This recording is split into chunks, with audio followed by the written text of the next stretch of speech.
clear, and we're going to go ahead and begin.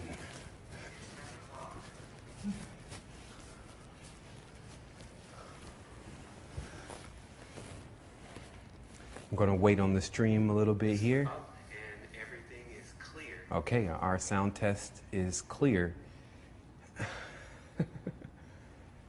All right, so I know everyone definitely should be able to hear me now, and I just want to say wholeness and balanced vibration to everyone. Of course, it's an amazing day. Today is my birthday, and I felt like just giving the gifts of all gifts, which is anything that's given to me, I would give to you. And of course, that is, of course, my time and my energy. And today is generally a day that people demark and they want it to be exclusively for themselves. But I want to send a trend out for individuals who are going to be going into their birthdays or having birthdays to spend that time and spend that joy with others and let them know how important they are by showing that you even consider them when it's supposed to be an important day for you. So today, of course, and I want to say thank you, first of all, to everyone who's wished me happy birthday. Thanks a lot. I mean, it means a lot. I've just gotten an overwhelming response. And of course, it's still early in the morning here in Costa Rica. Today, of course, is a continuation of yesterday's show. We had this major technical meltdown, which we haven't actually had in a long time. And I really saw that definitely by the end of the evening as a sign that this show and this information and what's to be given to individuals is to be done live, and that I would be here to explain it to you face to face, and that way you can get your quickening and you can move on to the rest of your existence here in the universe and interverse. So to get right into this, again, I think I just have to go over a couple things because I really want to make this conversation to a level where if it's the individual's first time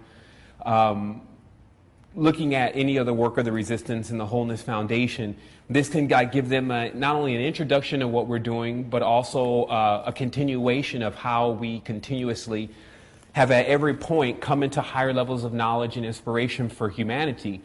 And that means a lot to me because if we're to get the support of everyone, basically, in the reality that we can, then they need to see why we do what we do and why we believe what we believe. So that's going to be a major part of today's show. Before I get started, actually, I've already got a confirmation that the sound is great. So let's go ahead and get right into this. I just want to say first and foremost, again, my name is James Sevan Bomar III. I am the developer of the Resistance website and the author of the book, The Code to the Matrix. And really how this began for me, well, it's always been going on. There's really not a time in which it began. It's important for everyone to know that we're eternal beings. We're forever we're awake or asleep or in between at times, and this creates this perpetual being that we are. But to just understand a little bit of my background, you have to understand that I've gone through every single religious belief system as a child to later on in life be able to connect those systems. And so I begin that by saying that my mother raised us in Wahhab Islam, which is a very strict sect of Islam where you abide by all the laws, all the rules, all the doctrines. And she chose to move away from that into Christianity or Gnosticism, but she didn't do it in a haphazard way of just joining up with any church.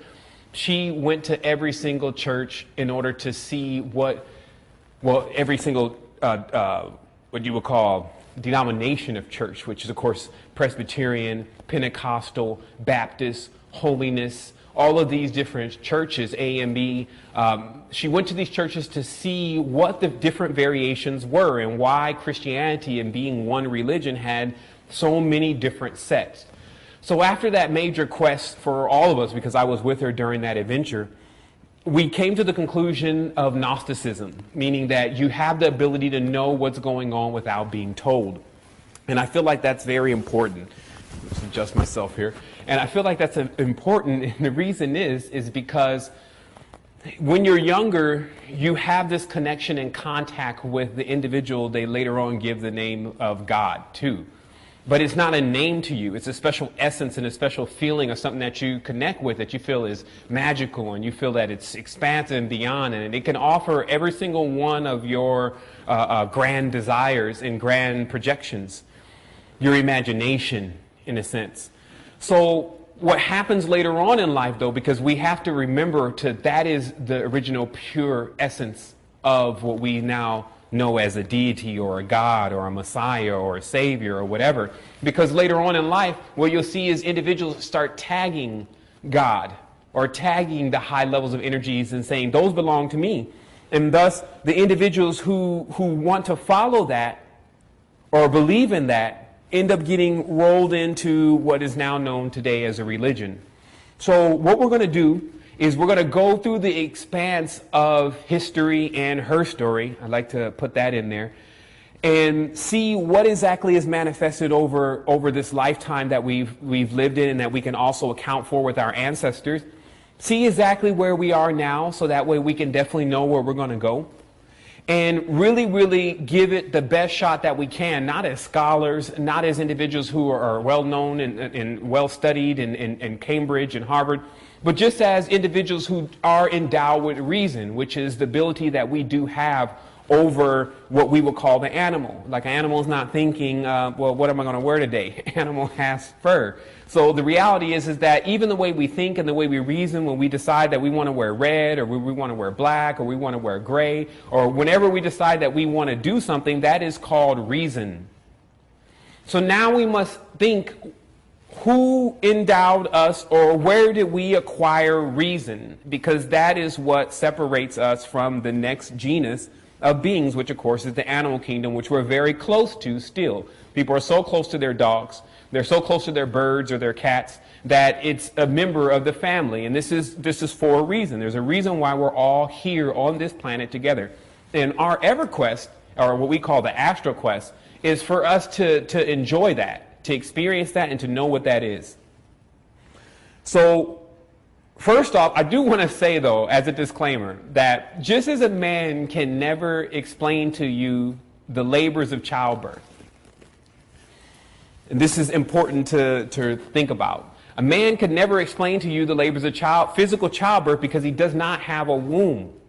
So, in that sense, there are things that many of us go through in life that we wouldn't be able to explain to another person unless we went through it ourselves. Likewise, there are things so potent in this reality, such as spirituality, that if a person hasn't really had a spiritual experience, but they want to step up and start speaking on spirituality, it's going to be very difficult for the individuals that are listening to that individual, because they're not basing what they know upon any real experience. And this, of course, is the difference now in our reality, because many people choose to just read about something and to not experience it themselves to see if it's true, and then actually base their entire decision-making system on something they may have read. And this, of course, is what they call the Clipo of Hermes, who taught man how to write, but that man and woman how to write, according to the mythology. However, that also bred us in a way where our memories were not going to be as important anymore. We could just write things down. And if you think about it, there are people still that have actually memorized the entire Quran, verse by verse. And I'll just use that book because it's more well known. There are people who know the entire Quran. So imagine the memory of our ancestors, and then see how that memory has decayed because we've chose to use external devices, whether it's writing was our first system. Now, of course, we're on computers, but we're using external devices to store our memory. And that's, of course, why in a computer it's called the memory. So just remember, the ancestors had this huge memory. There was no real need for writing things down, and that's why before a certain point, the most that you'll get is a particular symbol. You won't get an entire essay and thesis on it. So what we have to really uncover here is first, now I actually have notes here. Everyone loves my notes because then I actually can stay cohesive somewhat. And today indeed is going to be cohesive because I even got a chance to upload all of the pictures that are supposed to be in the show. And for those who have been watching the show in beta, it's been like pulling teeth with some of the images that are supposed to be uploaded and where they are, etc. But today we actually got them all uploaded. So let me go ahead and open that folder.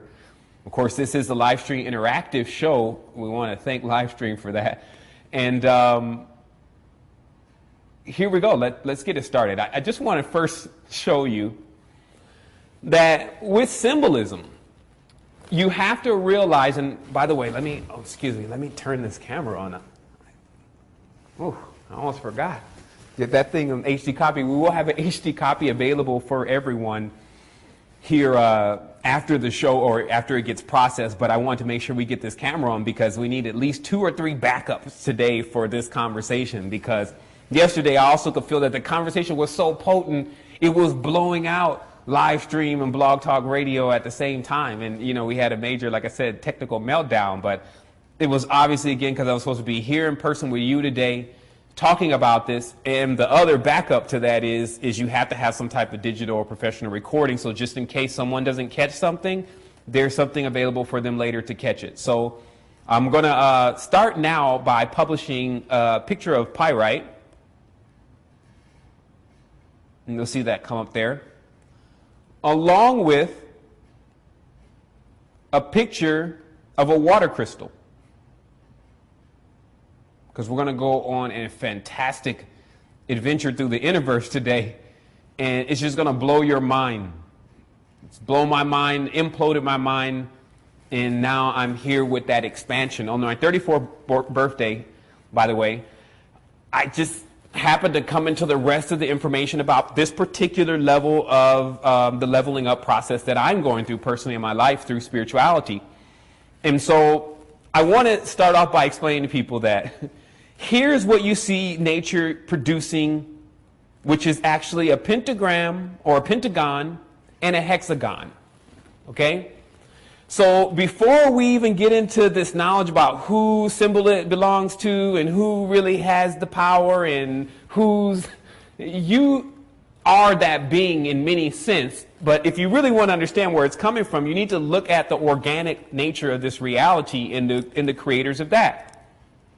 Because these are the tools that they're choosing to use as the building blocks to create everything. Of course, this pentagon and hexagon stretches far out into nature into different variations.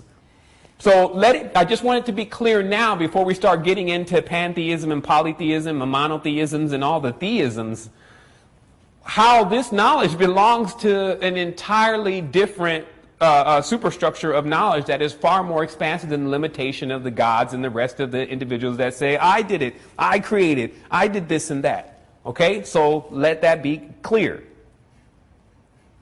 Very beautiful water crystal, by the way. I was looking at it and they said, yeah, because water is life. You've got to realize that everything can be made out of water. Like it's a base molecule, it's a base fuel. And those who understand how to maneuver it and to manipulate it, as they say, water has 40,000 memory panels in each cell. Those who know how to utilize the water are indeed some of the most powerful individuals on the planetary system or in the universe.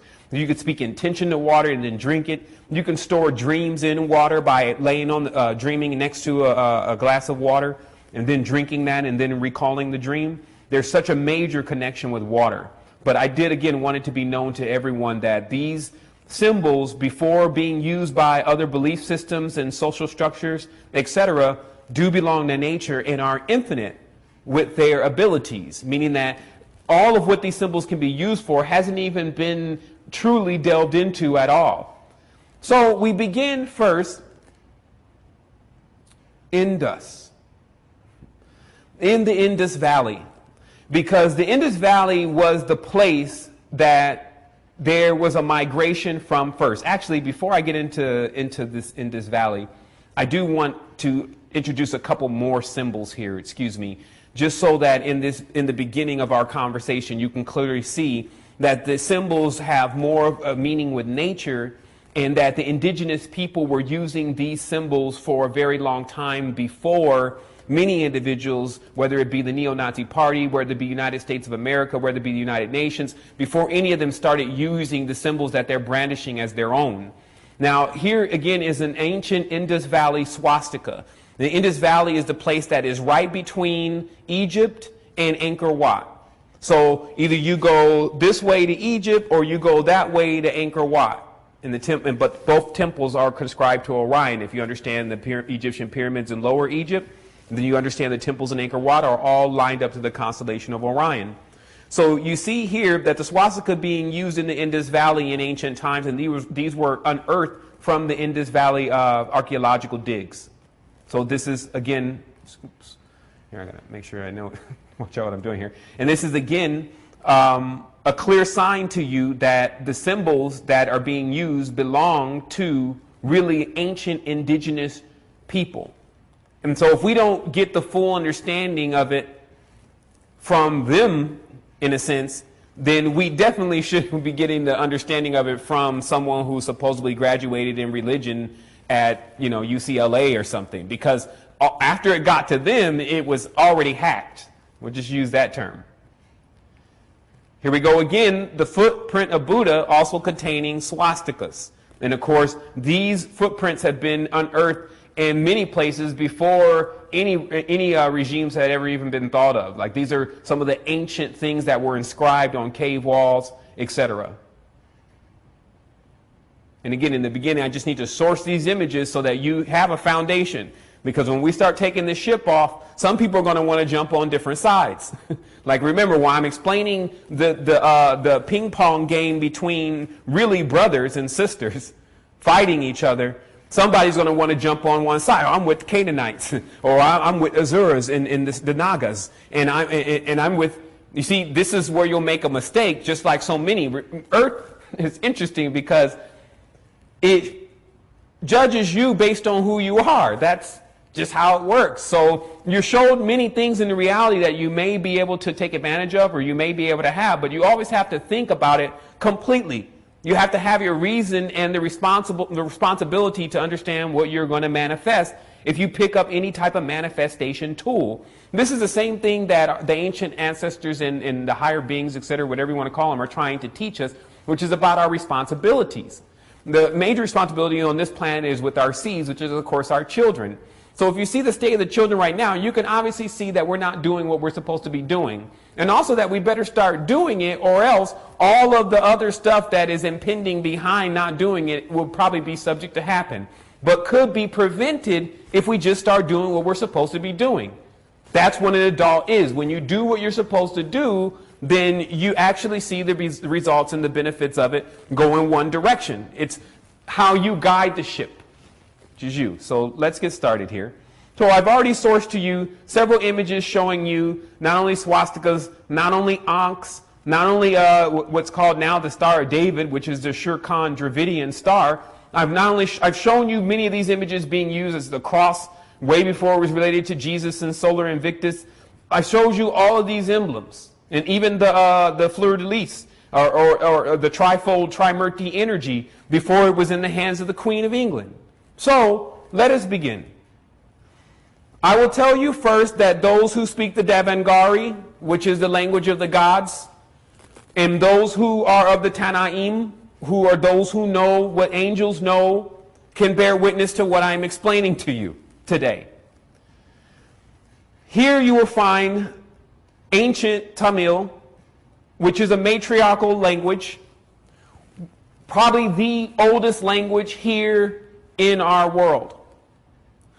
And these languages were known to be like water or like fire because of the way water and fire moves. They both have that curvature licking type thing they do, right?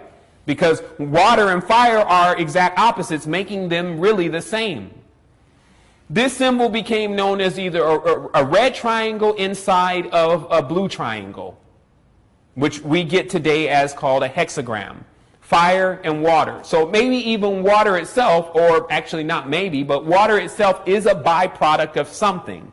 That something that you cannot see until it's condensed. That something is more like a mist. And this is where we get the term mystical.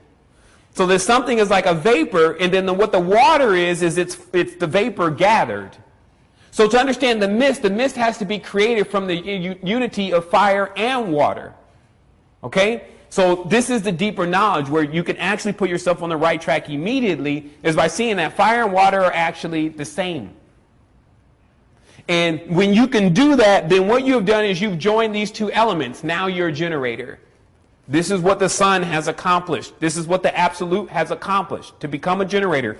To merge the positive and negative forces, quote unquote, together in getting them working in harmony to create a dynamo. That is the ancient teaching, summed up.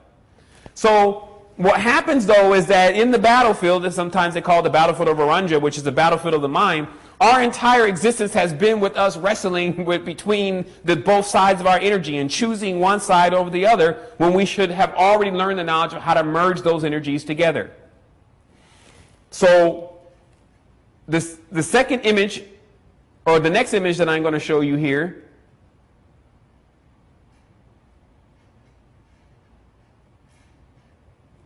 is the Naga, because that gets us on our journey. Now, it has been a misconception that the Naga are actually serpent beings that live here on Earth.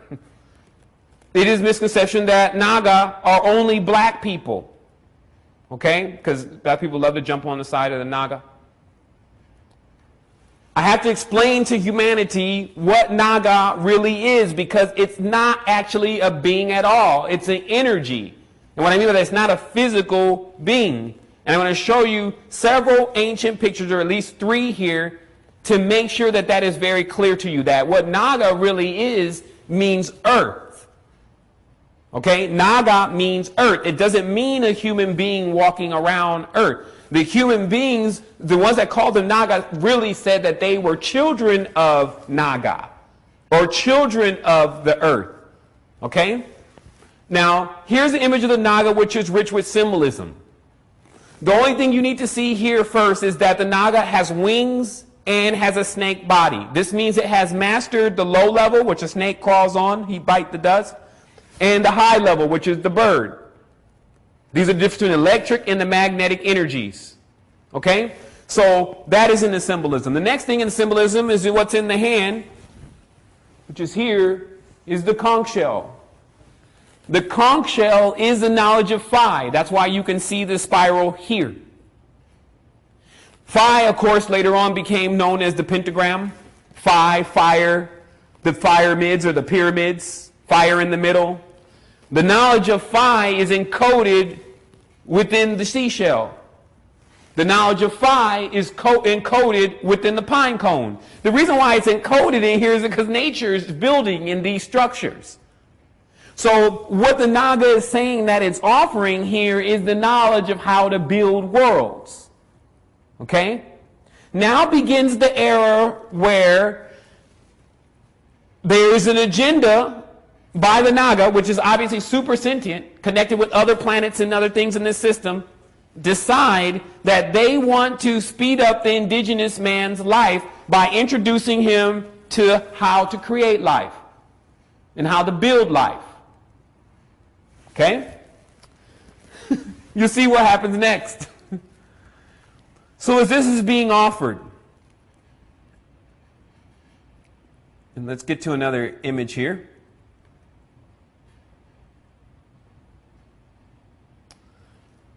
And now let me prove to you that the Naga is not a person per se. If you want to get to the origins of it, it's already the extraterrestrial in itself. It's actually all of the planets. That's what the Naga really is. Because each serpent actually stands for a planet. And again, the ancients had expansive memory, so they didn't have time to really write essays for you about this. Everyone knew it already. There was nothing to write. So what you see here is a picture that is an ancient picture. There's different variations that's very old. But there's only one thing, because many people have seen this before from other shows that I've done. But the main thing I want you to focus on is that you have 2 different sides, i.e. the positive forces and the negative forces. Okay? And they are pulling on a rope. Right? You think that's a rope if you're not paying close attention. But if you look all the way to the left, you see the rope has 1, 2, 3, 4, 5, 6, 7, 8 heads on it. Meaning it's a Naga. And those heads look like snakes. So what these type of images are basically the tracing boards, as they have now the Masonic tracing board. This is the indigenous tracing board of the original levels of power that were coming to this planet. You see on the left side the bow, the crescent moon, the horse, the calf. You see on the right side the symbols of the elephant. You see the conch shell. You see many of the things that if you understood their meaning in not only nature but also in our life, then you would see, oh my goodness, they were already onto it right then. They had all the symbolism there. You see down in the bottom the turtle, which of course has the hexagon on its back. So the symbolism is replete. But notice how the Naga is actually being used to tow the forces, or as the tool to govern the forces between good and evil. Okay? So this is now why you have to understand that the serpent itself, which is the Naga, became symbol. It was the symbol of a certain level of power, which is encoded within the ley lines of our planet, which is encoded in the word Levi, which is an anagram for the word evil, and live, and which is the root to the word Leviathan, or the great serpent, meaning that the serpent energies that move in course through this planet, those who know how to use those forces had, as we will see, begin to war with each other using those forces.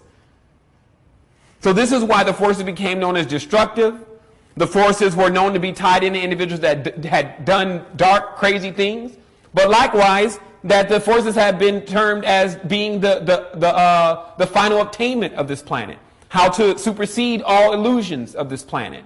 And how to truly show one's great worth. Meaning, if you say that you're here to help and save everyone, these are the type of energies that were associated with that.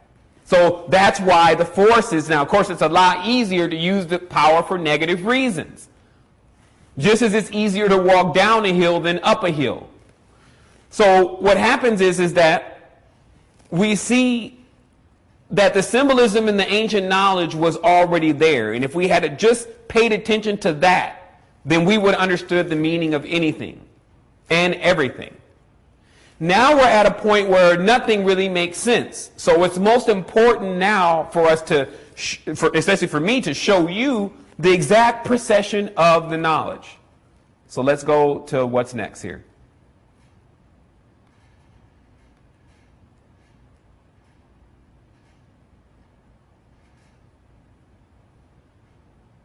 Okay. So now everyone is in the Indus Valley, smack dab in between Egypt and Angkor Wat. The knowledge of the Naga, or the earth, and its representatives begin to fuse themselves with the indigenous people.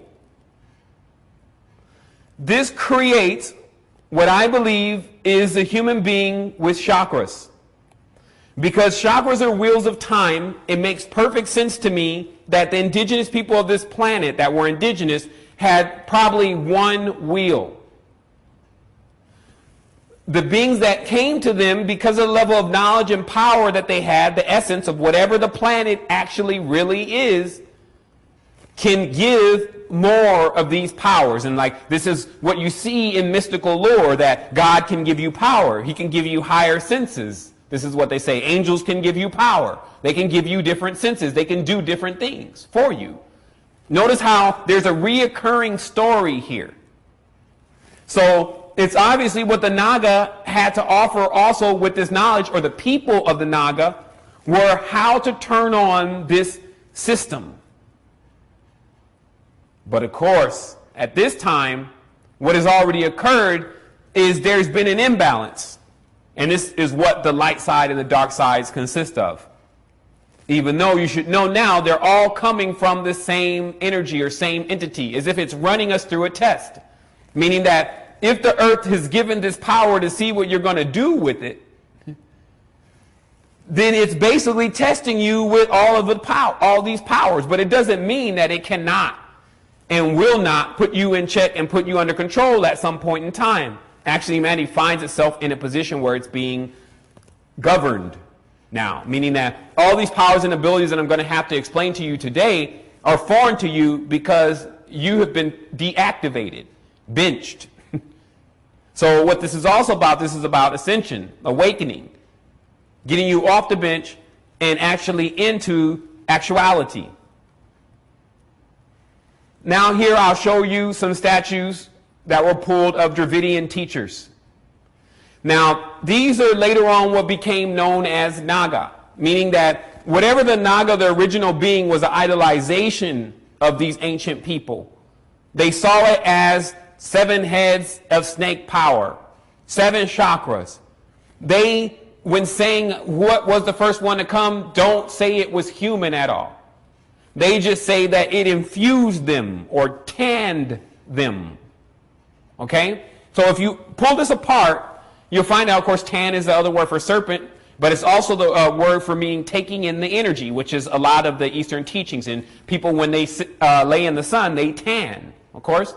So what happens is that these individuals, and that's probably why they were so dark, were always tanning with these essences and energies from these planetary systems. Whether that was through crystals, stones, frequencies, tones, vibrations, etc. I believe that's really where the knowledge came in at, because you could really find it everywhere. So even some people say there were some of these conch shells that blew tones that would just do amazing things with energy. So now what I'm trying to get you to understand is that the Naga is one thing, more probably like the serpent and Leviathan energy of the entire planet that coils. It's more of an electrical pranic energy, okay? Versus the children of the Naga, which actually are more than just the melanin dominant man that is in Africa, but also the melanin recessive man that is in the Caucasus, and the druid that is bringing up these fire energies. And actually, they need more of the fire energy than someone in the tropical place. So you have to understand that this power is what has been the test here and was given to all races and all walks at one time, which is basically our ancestors. And this is what happens. We need to learn from their lessons. Knowledge is past. Giving you another picture here, just so you can see just how fantastic things are as far as building is concerned with these individuals, so you can get a state of mind that they're in. Here is a temple located in the Indus Valley, a Tamil temple, okay? Now, of course, since this is interactive, you can see the picture for yourself, and you can see just how extensive these temples really are. And the level of mind state, because they're all symmetric, the mind state that the people are working with. So you can stop believing that these were just indigenous coming from the word indigent, meaning needy. That's not what was going on. These people were fully tapped in. So now we get a chance to see that maybe we weren't just the only ones who knew how to reason very well. So you have empires being started up by the Dravidians, and this is the beginning now. This is what gives you Korea. This is what gives you China. This is what gives you India. This is what gives you the Amaraka, which means immortal serpent, America. This is what gives you all of these places. Because what's actually happening here is that in the what's called the cradle of civilization, Kush, is in there like you're in there like a cushion. Then there's a spreading from there of individuals who actually have the energy within them. It's already activated. Okay? And these become the empires. Now, the reason why it has to be a splitting is something has to occur. I'll show you in mathematics later on what occurs, but if you just ask yourself, well, why did everyone leave? Weren't we happy there? There was conflict. Because this is what powering energy does. If you don't know how to control it and you're just a child, you go into extreme conflict with it. So this is the process. They went into extreme conflict and could no longer be around each other. This is encoded within and changed up and swapped all out in the Old Testament as the sons, Shem, Ham, and Japheth, beginning to argue with one another and fight with one another, having so much energy and power they can smote one another. And this is the war between Cain and Abel, which is really the war between the Aryans and the Asuras. This is the ancient knowledge that has already been written, and you can still go and get on the internet today. Thank goodness we got internet to go and check the truth. But if you don't realize that this is what happens, and you find yourself as a product of a reality that has you on a battlefield like a toy soldier, playing emotional games with you. So if you keep watching, you'll see how things have metamorphosized and have changed your beliefs. So now the Dravidians have now set up these empires, but they split up. as I said, the heads of the dragon come off. And this is why India shows the dragon, China shows the dragon, the people in Egypt show Apophis. They show you the snake relation as an ancestor because they're saying originally Naga. The Naga energy flowing through the earth. It's unlimited. It can make snakes and birds and elephants and grass and trees. You see what I mean? So whatever the earth's energy is doing, notice this. It can make everything. It's not just limited to making one thing. So if you've gone to believe that maybe the eagle is the greatest, you've missed it again. So I'm showing you here the temple that was in Angkor Wat, just so you have that as a reference. And now remember, this society is matriarch, and this is why. Now, first of all, matriarch can really be seen more as androgynous in this time. And the reason is because the man comes forth from the woman's womb. That's why he's called man, and it begins with Ma. So in a matriarch, the reason why everyone is under the one accord that we all come from the same thing is because they all saw themselves coming out from the inner womb of this earth, which became later on known as the center of the earth, Hyperborea, the center of the earth beings, and the Aryans got involved, saying there was New Age movements going on in the center of the earth, etc. You see them corrupt the knowledge, but the knowledge is the ones who originally here first came from within the earth, because the earth itself is a womb, it's a matrix. Incubation, the core of earth is where the seed is, and then so the first ones that came up from the center, then out of the actual vesica of the earth. Okay, so what you see here is that the matriarch society was already in understanding of where the energy was coming from, and it was seen more as androgynous. So what you have here is you have the temples of Angkor Wat and the temples also of Egypt aligned to the Orion constellation, but you also see the imagery, which I don't happen to have here with me, but I can source later on. But if anyone's seen any Angkor Wat documentaries, you'll see that there is many drawings, paintings, and sculptures of a feminine being.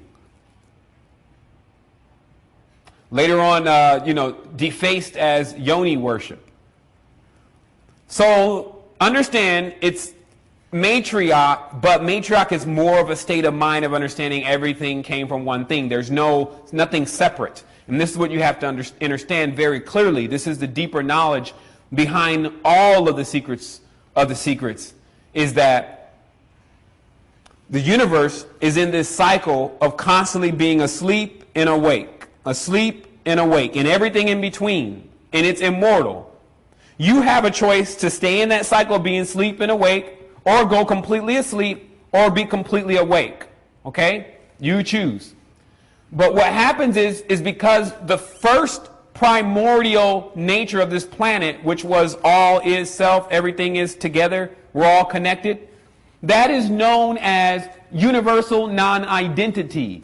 Non-conformity, meaning needing no rules, globulous, dark matter, unconscious, harmonic, meaning that you're not trying to be harmonic. A lot of people say, I just need to get in harmony. Harmony is not something you try to do. It's something that you are. You see what I mean? So, but because of that state, how that interprets to us in the physical reality in 3D becomes sometimes like an anarchy, going against everything, no rules, no conformity. So there's a constant urging for humanity to go, for a part of humanity to go in that direction. This is why you see people glorify death here on this planet and naturally do things that are the wrong things, even though the right choice is in front of them. They choose wrong. You see what I mean? So that inclination is actually a yearning to return to unconscious primordial goo, which is actually the dark matter fields in which life is brought forth from.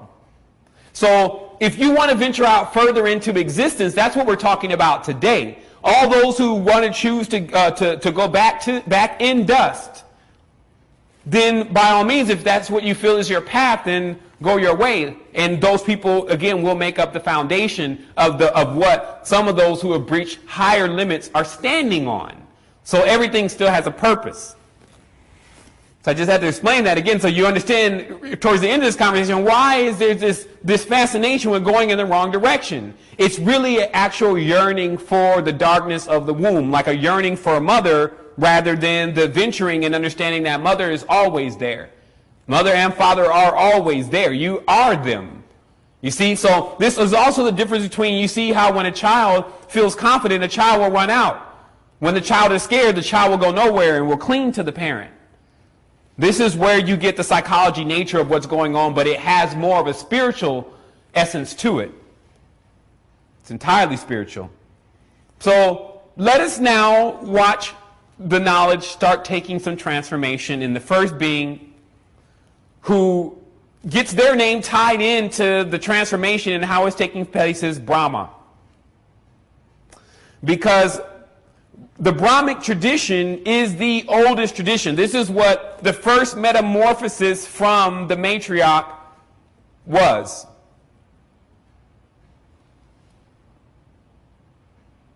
And I'm waiting here for my screen to change here, but the first procession from the matriarch was through Brahma. Now, if you notice, in most images of Brahma, you see Brahma with three faces. One on the left, one in front, and one on the right. However, the image of Brahma is supposed to be shown also with a face in the back, which is known as Saraswati. Because Brahma is actually an androgen. And this is important even though for those who don't understand Brahmanism, and really some that may not even care. But it is important because it is your history. So what happens here is that if you notice Brahma being depicted here with three faces, but there is a face that is known to be in the back, or where he cut himself. This is, of course, now in Genesis as that God took from the rib of man and made one. Okay, whatever.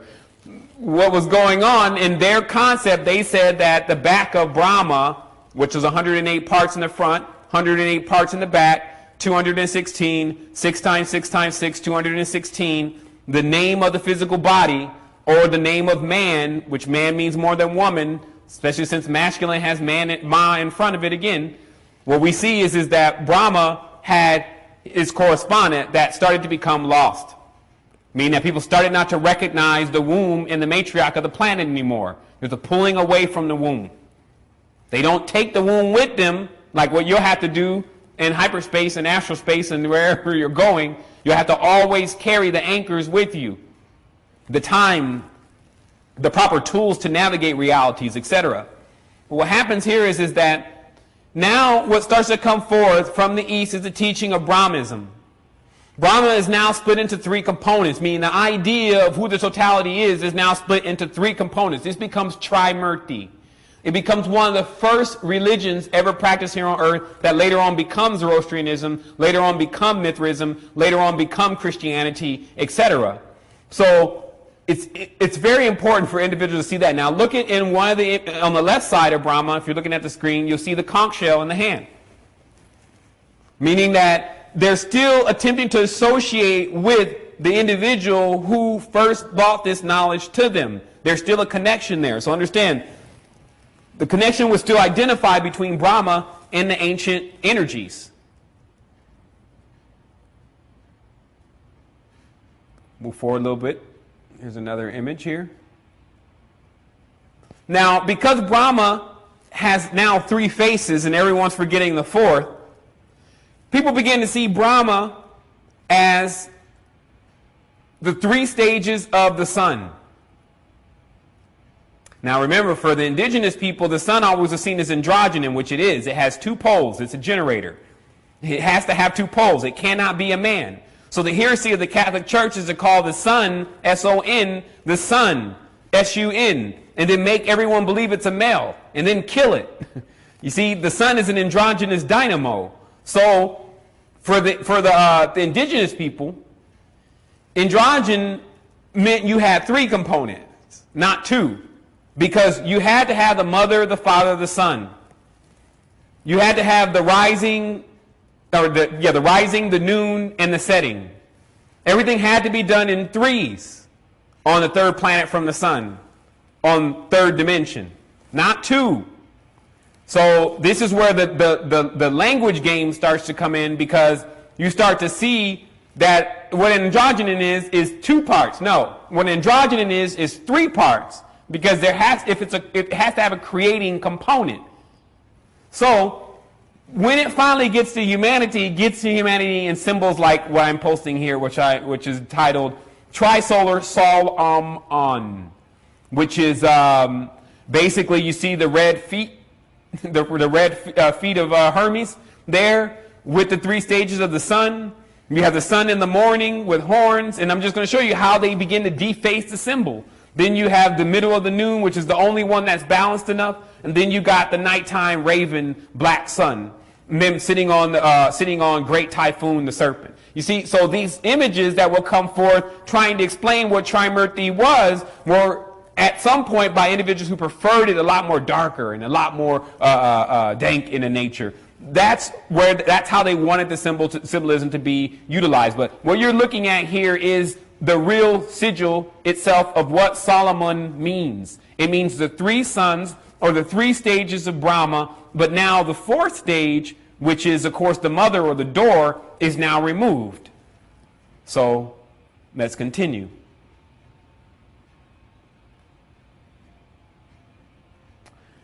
Now you have Brahma here, and this is now I'm going to speed this up a little bit. Now you have Brahma, of course, in the tradition, and then you have his wife next to him, Saraswati. That's the next image that I'm uploading. But hold on, because a lot of the knowledge shows now that the character known as Abraham in the Bible was actually a Brahmin, or actually the teachings of Brahma. Because remember, Brahma is not a physical person. You see? What you're having to learn here is that the traditions now are being zoomorphied and encoded within statues. The ancient traditions have more to do with the ancient earth energies and how to manifest things in fertile fields using geometry projected from the mind. Not bringing these characters into physical reality as people and then actually saying they did what the energies do. But in a sense, because we do what the energies do, we are actually the manifestations of the power, and we can manifest power. You see what I mean? So anytime you see an image, you're never supposed to fall down and worship the image, because the image is of you. You're supposed to understand the image, and then that gives you a better understanding of you. So no, this, of course, is one of the keys to what gets corrupted later on. So what we have is Brahma and Saraswati is really Abraham and Sarah. So this means that in the beginning of the Bible, already the Bible, written by basically the Judaistic tradition, writing the Talmuds and the Midrash, Yad-Heh-Vah-Heh and the rest of the clique, they are putting together a book based on Eastern traditions. Not even their stuff. So that's the first flag.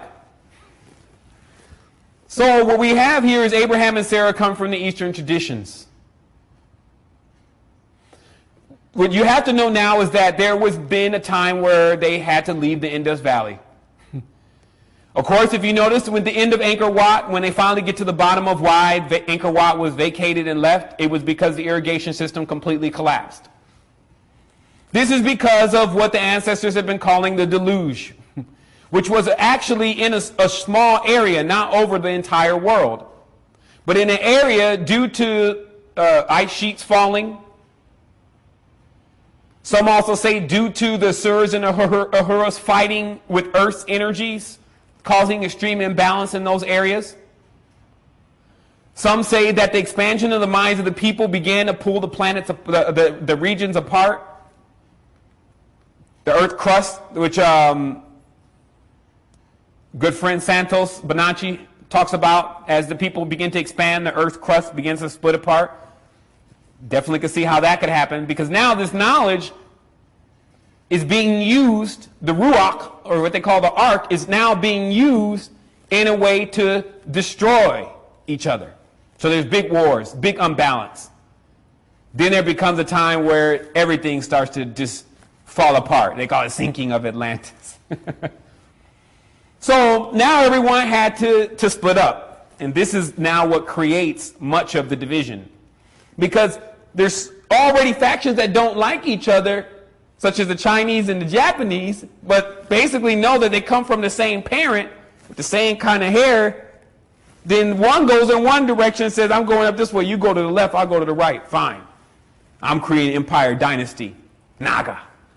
Another one goes all the way to Egypt, returns back to the original lands of Upper Egypt, sets up there, Ra. Another person goes way over there to Korea, brings in the nighttime Saturnalian of Sat. Sat means basically every manifestation in physical reality, brings knowledge of Sat under Aya, EA, and sets up Korea, the core of Aya. So you have the Naga splitting up, but they're still they're at war with each other now with the powers. As you see, Big Zeus, who's basically Deuce, the divided god, with the I'll show you pictures later so we can keep this in order, but with the Dorje rod or the Vajra rod in his hand, trying to smoke Typhoon, who's just another head of the serpent himself. So you see these beings who are really your ancestors going and warring with each other.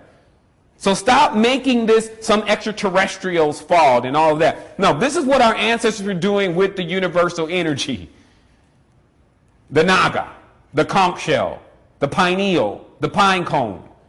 So now we have an opportunity to, because we have mastered this knowledge also, at least within our camp, we've mastered this knowledge also, we are up to bat now to see how what we're going to do with it. And that's why I tell you, if you keep your heart open and you keep asking yourself, what more can I do for the people? You'll be all right.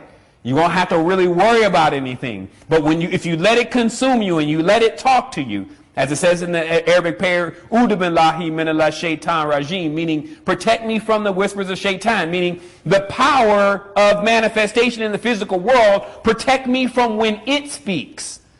And let me always be a judge over it, not it as a judge over me. This was when the serpent was never used as something to fall down and worship, as they're doing with Jesus, worshiping the Nehushtan. In front of them, the serpent, the brazen serpent on the rod, it was used as a tool or a wand or a caudation staff of Hermes to cure, because it has electrical energy, just like Dynamo Jack is showing you with the prana. It has the ability to completely line up a person's system and to make a cripple climb trees. It has the ability to rearrange DNA. It has the ability to do many things. So, let's keep going.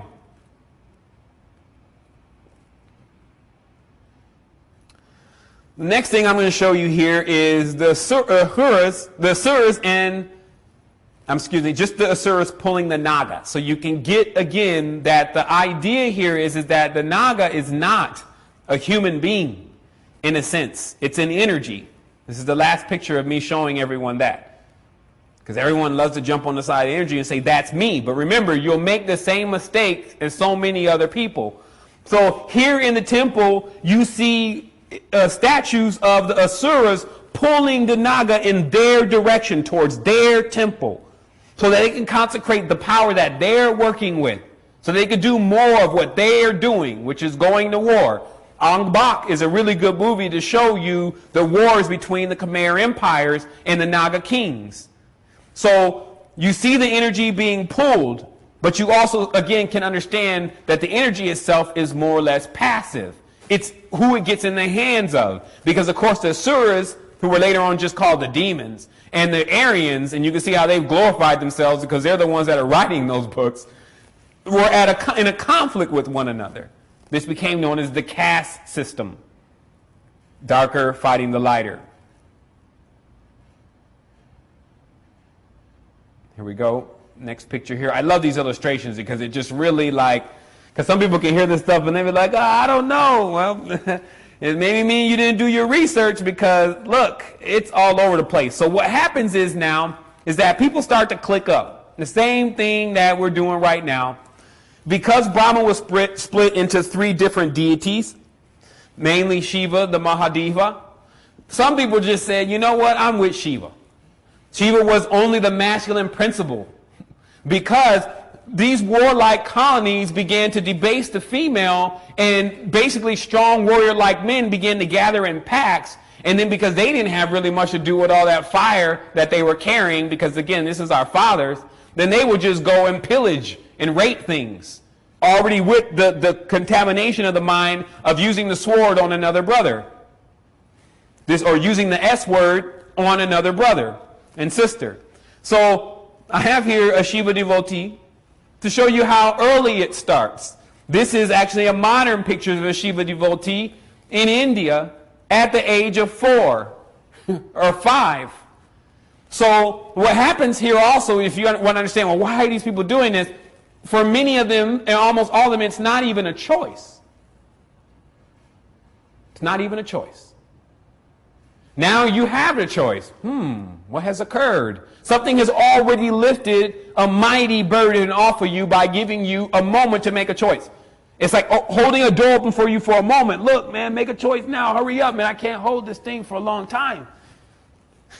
You see what I mean? That what's happened is like a window of opportunity for a lot of people, because before they already knew, like they talked about in the Mayan text, when they cast you when you were born, and they knew who you were going to be. Even if you didn't want to be that, you were going to be made to be it. There goes a whole nother life becoming something someone else says you're supposed to be. You see what I mean? So let's wake up here. Let's go to another image. Because many people also are still in these kind of situations. They're like, man, mama was in church, daddy was in church. If I don't go to church, they folks kick me out the house. You see? So this situation is still going on. This is now, of course, the Britain rule. They just tell you give you a language that's based on what you're supposed to believe, and then they give you a religion to tie into it, and then now they got you from both sides of division. That's how it works. Now we're shaking off the shackles. Now here it is, a picture I'm showing you, or coming out the pen. I break pins. That's what's really happening today. You break out the pen. So this is what I mean. This is a perfect image. I just came across this one when I was searching for images today. I said, that's it. It's capturing the entire thing. The patriotic warrior clan. Like, this became such an idolization with Ben Saba and the Assassin. You see the games being replayed today, Assassin's Creed. You see, there's a lot of remnants of the Crusades. Everyone wants to be a knight of Malta, get knighted by the queen because he ran the sword through nobody other than his brother. And you get that. And that, if you were watching it from the Keither or from space, is basically insane. To see a race actually consume itself and destroy itself, divide itself. But remember, that's what's going on in the Matrix. So now, the religion for these men, and this is how God starts to become more, or actually the terms God even come into play. And we'll talk about what God really means later on. But this is when the Most High starts to become divided, because now the Most High is divided amongst men. And this is why. Let's say I'm sitting over here as a Asura, and then my brother sitting over there as a Aryan, and he's praying to a God that he's given a specific name. Okay? Now, because he's supposed to be my enemy, I'm definitely not going to be praying to his God. So I need to come up with another name. So, of course, whatever was the most terrible, fearsome thing in our language, we would choose that. So now this name becomes the name of the God. And then when the warrior prays to the God, or worships, W-A-R, not W-O-R, but it's the same word. When they worship the God, now they say to God, God, help me defeat all my enemies and lay them waste. Okay? So, and then on the other side, there's the other one, God. And another name, Allah. Please allow me to... You see what I mean? Now they've taken the universal energy and divided it up amongst themselves, and now are fighting each other with it. Praying for the God to destroy. So, of course, one man is not going to like the other man's God. And this is how there ends up becoming so many gods. See how this is working? It's a game, man. They got you in this game, and you got to really wake up, or you'll be here forever. Like, trust me, this is an endless knot. You choose to wake up, or you choose to remain asleep. Your choice. So, now the patriotic religions have come in. So everyone's confused these days about who Satan really is. Satan is Set. Set is the father of the Israelites and the Ishmaelites. Set is Seth. Seth is the only one that actually survived out of the whole Cain and Abel situation after Adam. Adam had also Seth there. And he's the only one. Cain wandered off to the land of Nod, meaning the underworld. Abel went the same place and was later on called Baal. However, Seth was the one ruling from the position of the underworld. So the next picture you see here is on the left, Seth fighting Apophis in the underworld. Seth's got the dorje in his hand to show you that that is the symbol that they use for what you could do to weld the energy with, the vril rod, as it later on became known as. By the way, this I think 2-hour show today. So again, you see Apophis with the snake legs and the wings. Is he a Naga? That's the same image of the Naga. So you can see now, whoever's using the painting, whoever painted the pictures, like the stingy kings, like they say, Ramses defaced all of the statues and temples. He's the son of Ra, right? So they just say, hey, put my face on it. I just destroy everyone. I smote everyone. And put that rod in the hand there. I don't even know how it used to work or what it does. And put that all on my face. And these are the same attitudes that we have now. There's nothing new under this sun. Trust me.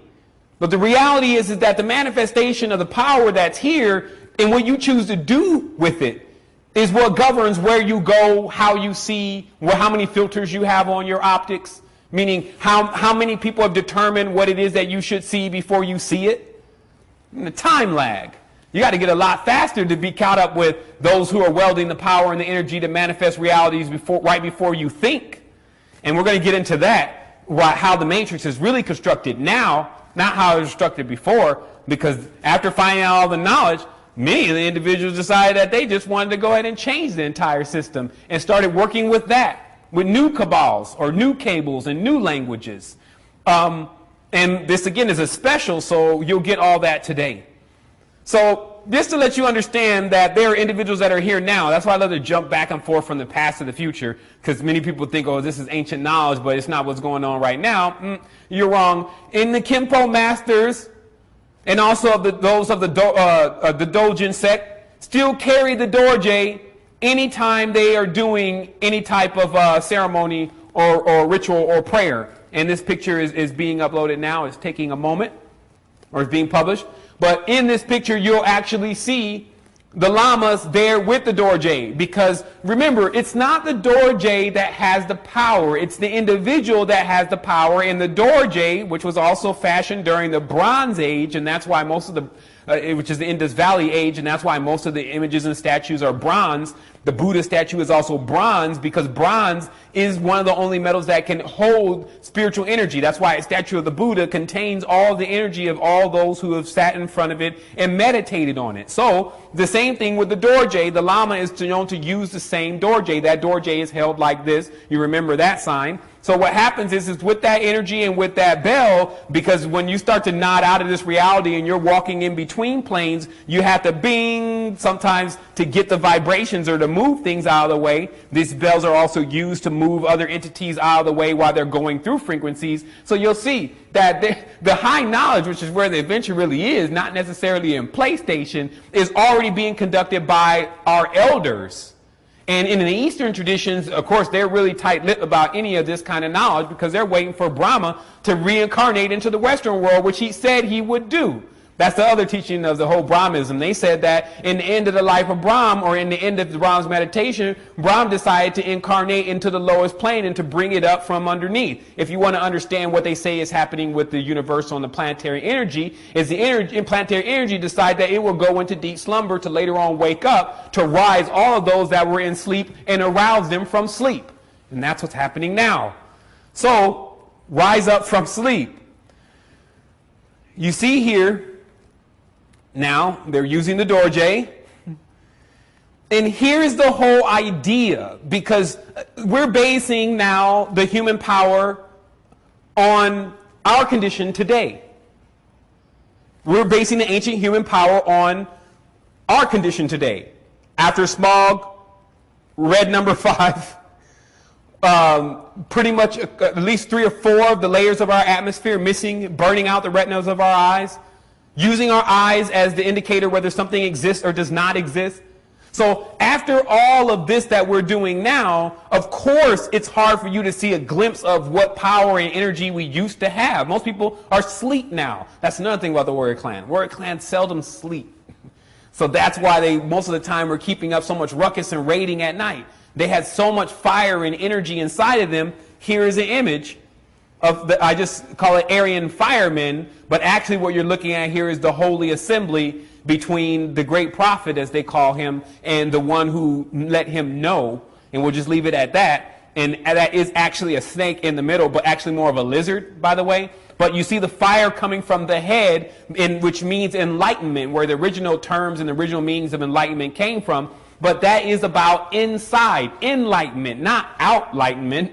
So enlightenment is when your chakras actually awake completely and line themselves up in the energy fully cycles. Now, of course, energy can bottleneck and cycle within a small area, making a person extremely demonic, especially if it's the lower areas. Likewise, the energy can get stuck in the higher areas, making someone appear to be loopy and crazy. So what happens is that these men, however, were already familiar with the energy. A turban is a turbine. It's the same word.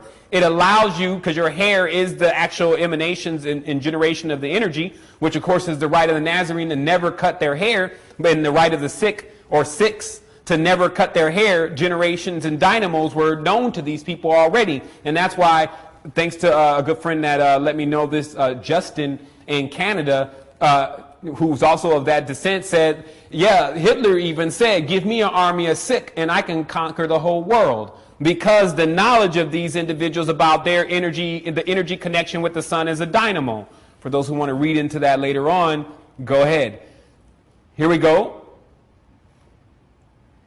Now you see that everyone's kind of familiar with the energy. This is the time where everyone's familiar with the energy. So now there becomes a big change. In order for us to fast forward into the future and also get to the end of the program, then, or the show today, what you have is you have to understand also that in Egypt now Moses, or Tutmosis, is on the throne, okay? Now, the Hittite kings even had Dravidian last names. So if you want to understand that, actually I have a link for that. Let me get that, source that link to everyone here in a moment. Just so you can understand that many of the Hittite kings had Dravidian names. Hittites with Tamil names. I'll source that link. And this gives you the connection on why everyone is aware of this power and energy and how it's not just exclusive to Moses, not just exclusive to the Egyptians, not just exclusive to the Chinese, etc., etc.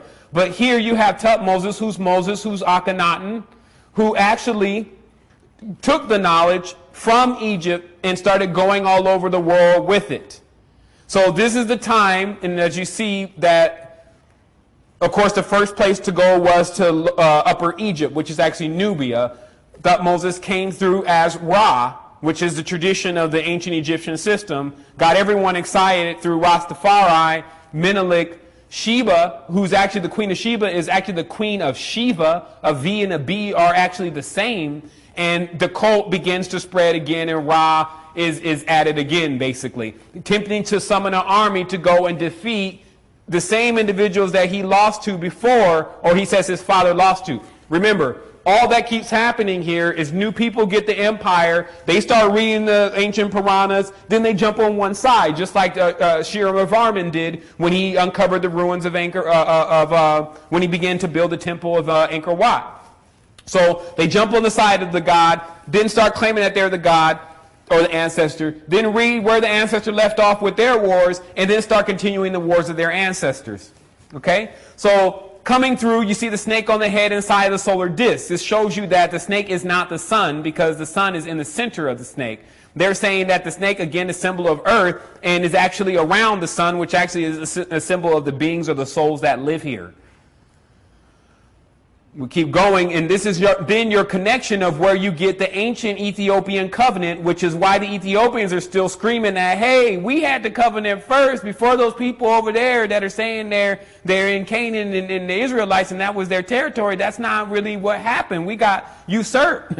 That's our knowledge. But remember, everyone's knowledge is being taken. They took the knowledge of Saraswati and Brahma, and then the knowledge of the son Menelik coming and uniting Upper and Lower Egypt under Menes, and then took You see, they're making like a religious hodgepodge and putting it all in one book. How clever.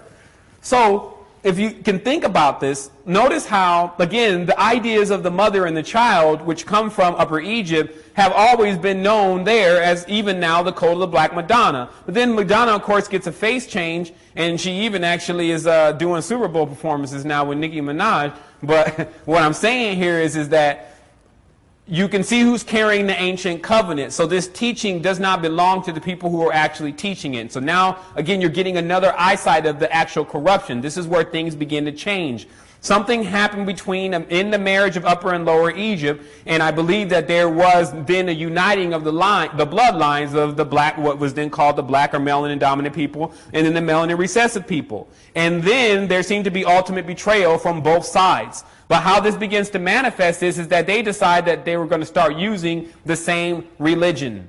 And this is also why you get individuals such as Menelik, but still carrying the same cross that the Queen of Sheba has on her, the Queen of England has on her neck, or on her clothing. And let me get back to my notes here. That has to be saved really for an entirely more vast conversation about what exactly happened in the covenant, because the covenant was made by salt, meaning that salt is actually the symbol of the being Set and Saturn, because it's a cube. Salt forms itself in a cube. So the knowledge was given to these individuals that came out of Lower Egypt with Moses. See, I guess I'll have to get into it. Notice that Moses comes out of Egypt, but was born in the house of the Egyptians, was raised as the Egyptian child, and then leaves the Egyptian family and sides with the people who were basically the slaves. Okay. Now, the people in Egypt, the ones that were actually the slaves, are the captives of many other empires, including the Babylonians. Okay. Moses decides that he wants to have his own kingdom, and he wants to take the Ark of the Ruach, because he later on becomes the same being Menelik, and he wants to start traveling over the rest of the world as if he's God. Okay, so now here's Moses with these people fleeing from basically the land to go and conquer other lands, because that's what was promised to him by the God that he worshiped, which said, I will make you conquer all lands until I rest you in the promised land. Okay, so that's why there's all this conflict, because you literally have one individual who thinks they're being sent by God going through other people's territory and killing everyone again in the name of God. Just so you understand that. And the individuals that are with them, by the way, are not only Moabites, Hittites, Amalekites, Amorites, and every other ite that was in Egypt, basically in slavery. That's why Egypt was known as the Lower Egypt, the underworld, because you were going to die there if you got sent there. It was a prison. So what happened was that we're taking that knowledge from there, and those people who were also there, were many colors. That's why I said the Hebrews had 12 tribes, meaning that there was a whole group of Hebrews. Like the Hebrews were actually a group of people who were gathered up from multiple tribes, some of them being kidnapped basically from their tribes. When these slavers, which you have to also realize, man is hunting man at this time. Now there are slaves. We're acting worse than animals at this time.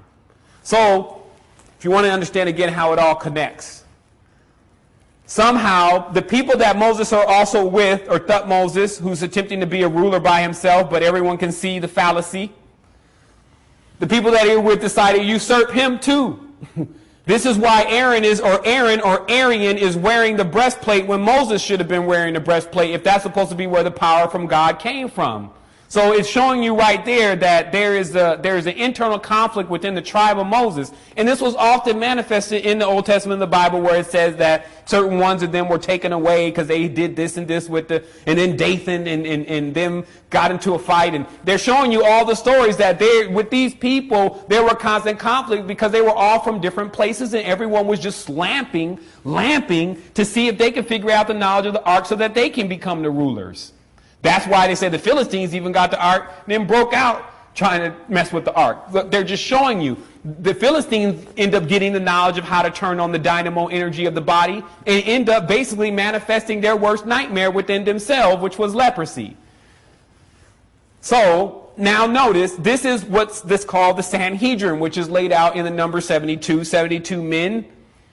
Of them, the highest is the Tanaim, meaning those who know what the angels do. No, actually, the highest of them is Nazi, N-A-S-I.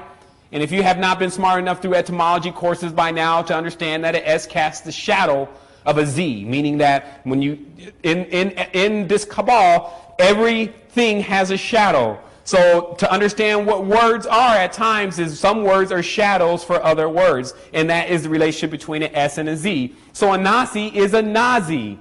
So if a Nazi or a Nazi is the highest member of the Sanhedrin, and the Sanhedrin is a Judaistic tradition, why are the Jews complaining that the Nazis are the ones that actually sacrifice them when that is their quote-unquote highest member of their Judaistic tradition? Okay.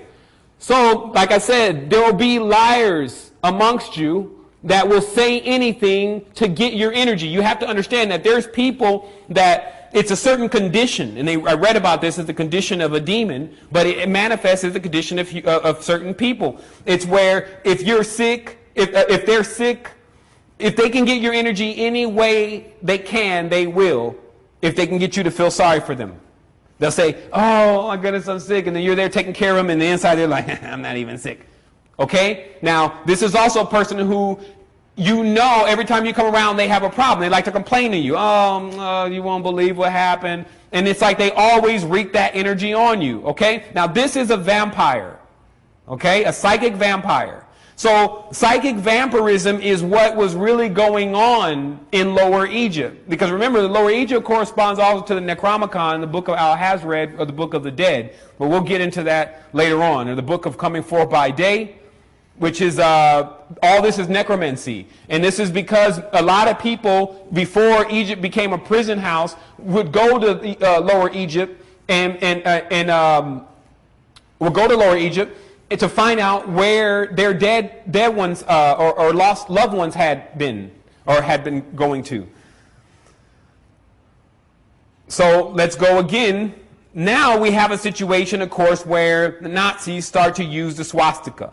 Now, to understand everything that I've explained to you thus far is to understand that obviously that Hitler had a fascination with somehow connecting himself with the original people. Now, it's obviously from what I explained, it's obvious from what I explained to you that the Aryans were, which they actually depicted as blue, were a part of the group of the original people. Of course, the Asuras were too. Okay? So, obviously, whatever was going on with the Asuras, Hitler didn't like. And that was because the Asuras were often written as demons because the books that were written were by the individuals who had been conquering Asuras. Because remember, they're continuing this caste system war. So, of course, Hitler jumps on the side of the bird rather than the snake at first. And then erects that as the flag, which is one black eagle, the nighttime version of Solomon, by the way. And then takes the swastika, which is the ancient Aryan symbol, and then starts to march all over the world saying he's continuing the Aryan wars. Okay? Next picture. Notice here Sikhs were involved. My good friend Justin let me know 30% of the British Army was made up of Sikhs at one time. That seemed so odd because the Sikhs were only a small percentage of people, meaning that pretty much every male Sikh at one point in history was a member of the British Army. They chose those people for what they needed to carry out.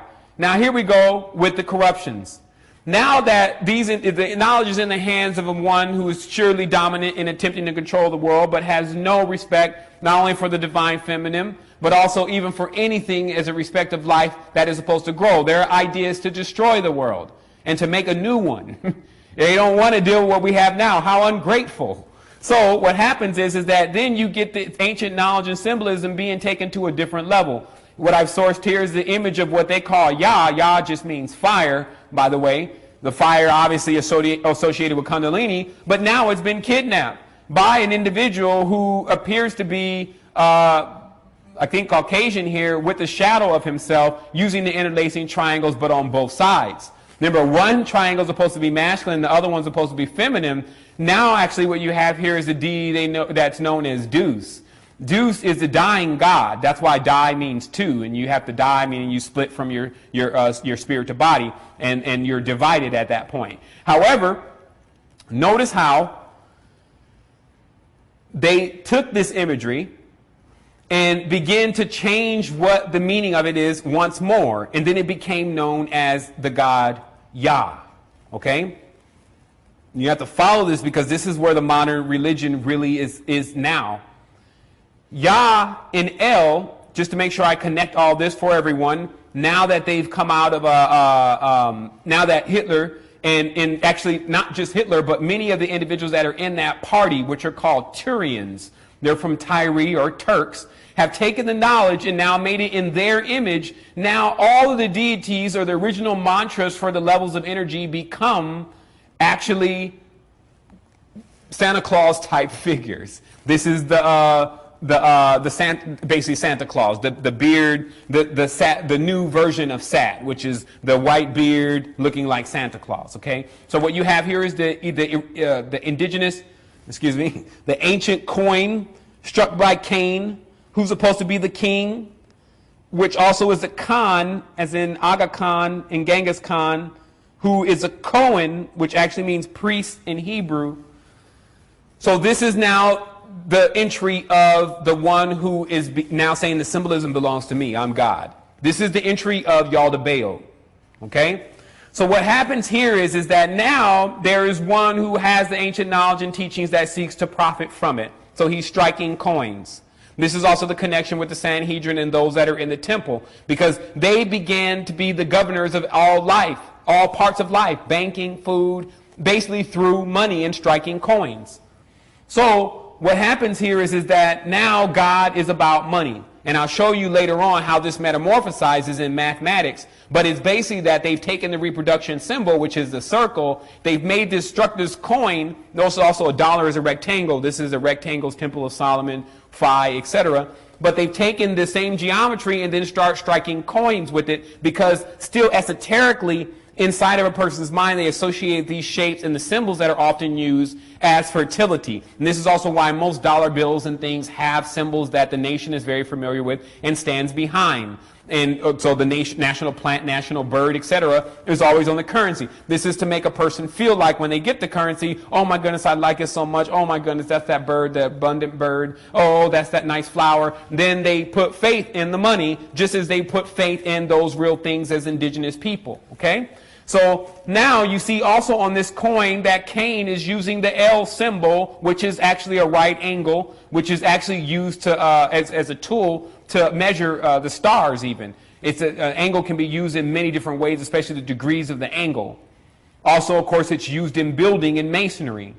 So you see L is given wings, even though they kind of look like raggedy wings, but obviously there's this idea to now make this individual God.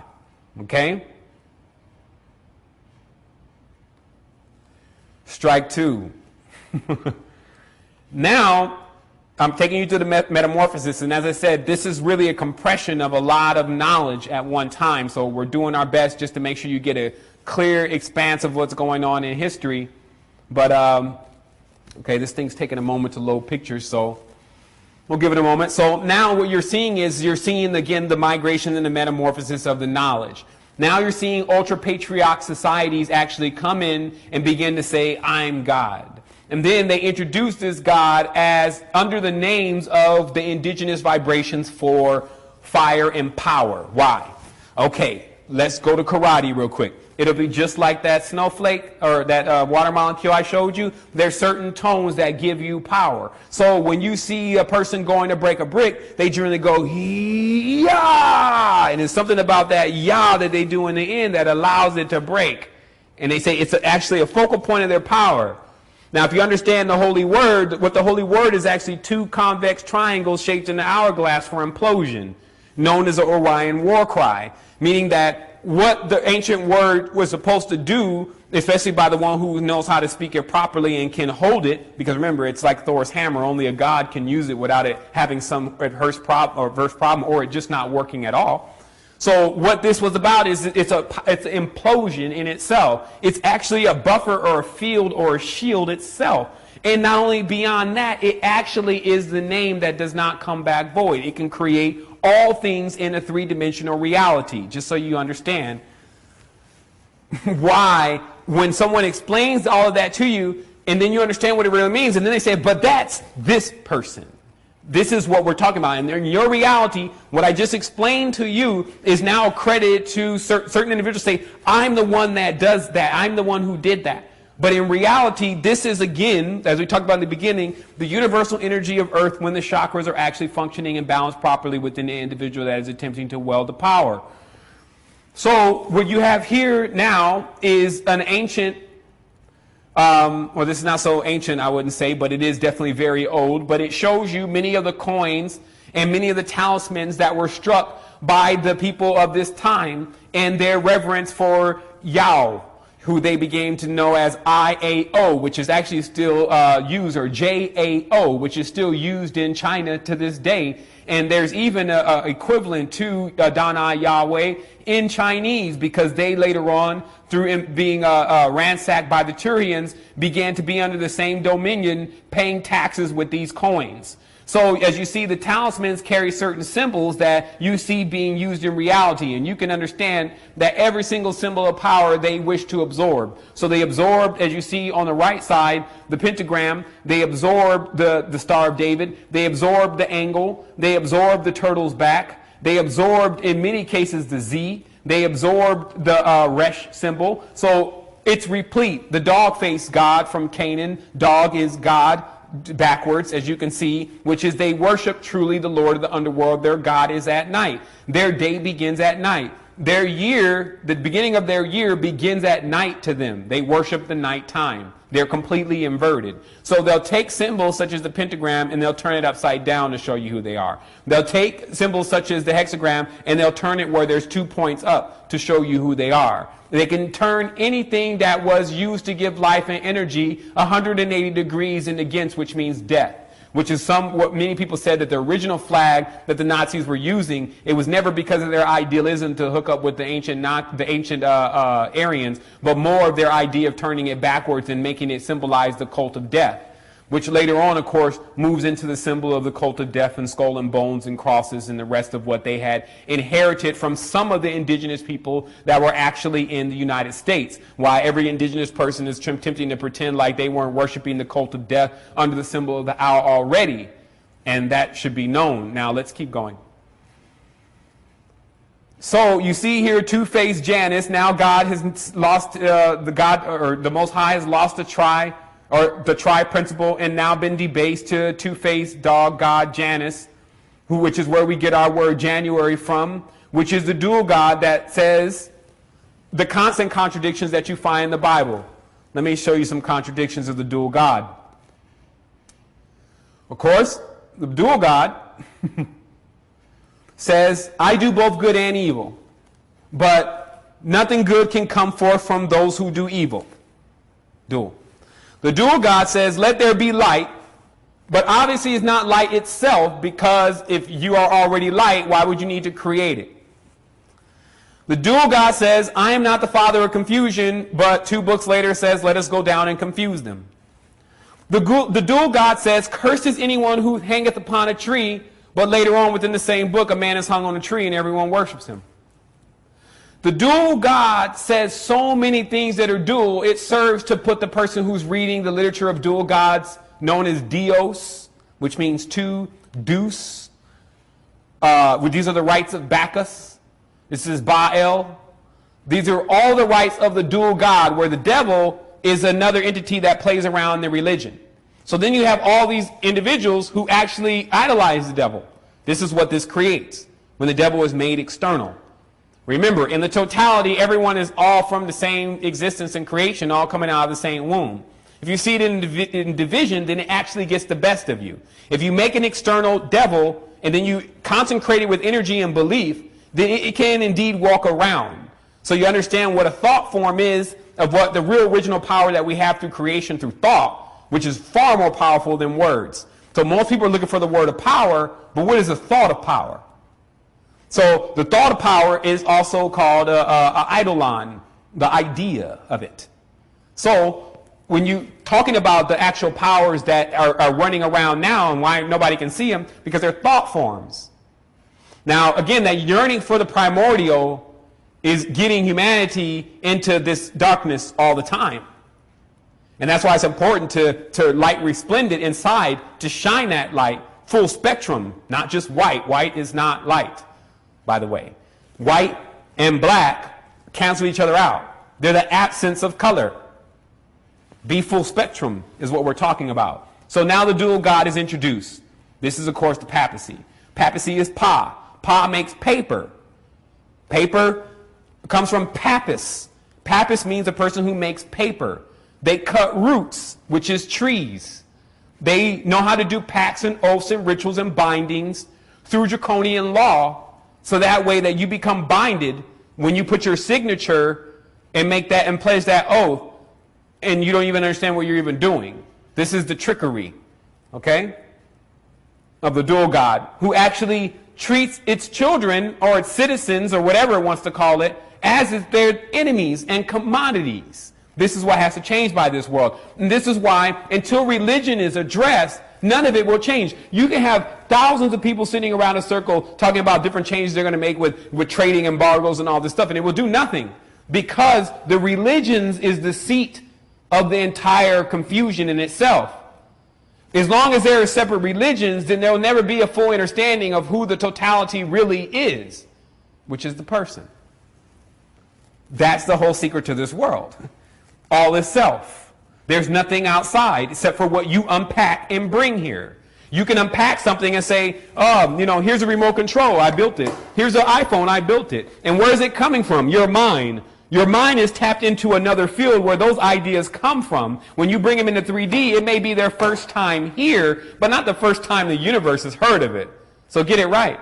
So there are individuals who know how to go into astral planes, pull ideas out from other timelines, and then bring them here and then act like it's so new.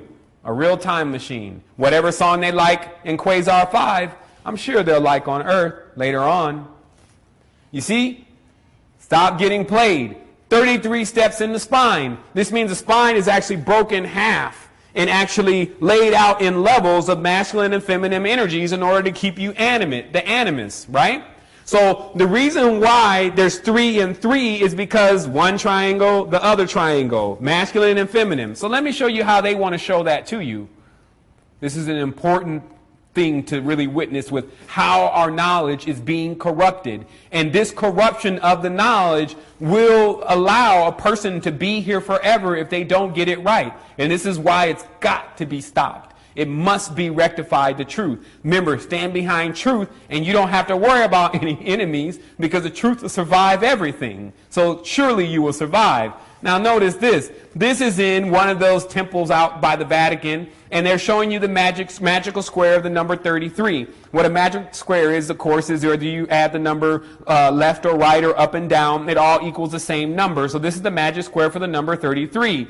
Now, what you see is, because 33 is a symbol of uniting the masculine principle with the feminine principle, their idea is what you see on the left, or excuse me, on the right, which is a man embracing another man in a kiss, which they call a holy kiss. But you can clearly tell here is very homosexual, because they attempt to invert the knowledge. So what I'm saying is that not the homosexual in the traditional sense of what's going on in reality through chemical imbalance, but homosexual in the sense of one that is of one particular sexual gender desiring the same gender, which just means desiring the same thing that you already are. So you can move beyond that, is what I'm trying to explain to individuals who are still trying to understand that in their mind. That if you prefer the same thing that you are, that is ultimate narcissism. Now you're fully ready to move back into what you've always been doing. The reality here is to expand. Earth is about expansion. The universe is about expansion. It keeps going beyond this. So even when you get beyond those psychological natures, the lascivious natures, you still have stuff to do. So the best thing for us to figure out is what is most important for us to be doing. Let me keep continuing this here. Now, again, by the end of this conversation, you'll also know about the complete language of power, for those who want to know so bad, and how it metamorphosized. Once again, I'll show you. It's very important for you to understand that crystals are the magnetic buffers for the chakra centers, because they're actually the pure correspondence to the chakra centers themselves, and that's why that each crystal is related to a certain planet. Now, when this knowledge gets into Judaism, of course, it gets as the breast of Aaron, also called the marble die, which is basically meaning the marble god, meaning the god of stone. Okay, so the god of stone has 12 stones that correspond to 12 tribes, and then those 12 stones are supposed to be used to balance out the 12 chakras, and then when one is in possession of the name, which is inside of themselves, then the chakra wheels begin to balance themselves. This is the buffering system that is necessary before one would ever attempt to unlock Kundalini. Because remember, Kundalini is a coiling up of all your past experiences along with your ancestors. So if you don't have everything lined up properly, it has the effect of basically releasing a coil, and there's a ceiling right there. So the coil would go up and then hit that ceiling, and it'll actually, or hit that chakra that's blocked. It'll damage that chakra, causing some type of disease or deformity, and then they'll go back down into its original area again. So remember, chakras have to be buffered and lined up before they're open. And of course, chakra blockages have a lot to do with things that have happened to us as children, things that what happens with what we're eating, and also things that happen with what we're thinking. But again, that's another course. Okay. All right, let's spice it up a little bit here. I may take a little break and then and finish this. I'm going to take a break and then come back and explain to everyone the mathematical correspondence to this, so that you understand the new language of power that's being used in the dimension. And but I at least would like to schedule a break in here since we did the 2-hour show. Now, here's another thing I'm going to show you. Again, taking the symbols. Now, what you see here is called the quadruple resh, which was basically Hebrew, then the symbol resh, taken and made 4 times into the symbol of the swastika. And this is a reach, even though that these correspondences definitely have a meaning, especially in Kabbalah, but this is a reach to take the ancient symbol of the swastika and try to make it mean something specific to what these people are calling their language. So this is, again, branding what nature has done. You see what I mean? Like, that's all that you're seeing here on Earth, is that what nature has done and the expansion of what we've really gone into and what we know, they make all the new children and everyone forget, and then they brandish it in front of you as if it's theirs. Oh, we created the light bulb. When the Egyptians had the light bulb in the pyramids, it was too dark in there. So you need light bulbs. You can use L's, like arc waves, arc electricity. Like, these people had all, that's what the Ruach was. They already had an external generator of power. Large generators, sometimes the pyramids were. Is that yoga there? Or Yoda? Of course, Yoda is yoga. But anyway, and of course, I do have some really good yoga courses that don't involve the ritual. And those yoga courses are very important. They're basic, one-on-one stuff that you can do. But then you'll see where your strength really is. And it allows you to really line up those energies for those who want to know about what is the brute force way of actually lining up the energies that are in your body that seem to that are blocked, that you can't seem to move with your mind. Meaning that when you want to forgive someone and forget, then you just can't do it because the situation is too crazy for you, according to what your mind is saying. It's really willing to keep you here forever because it can't forgive that person, so it's holding them like an anchor. So what you have to do is you have to move it out on the mat. Get into the yoga, open up those centers and areas and make them stretch out, and then they'll pass that energy and let it go. So here's another thing.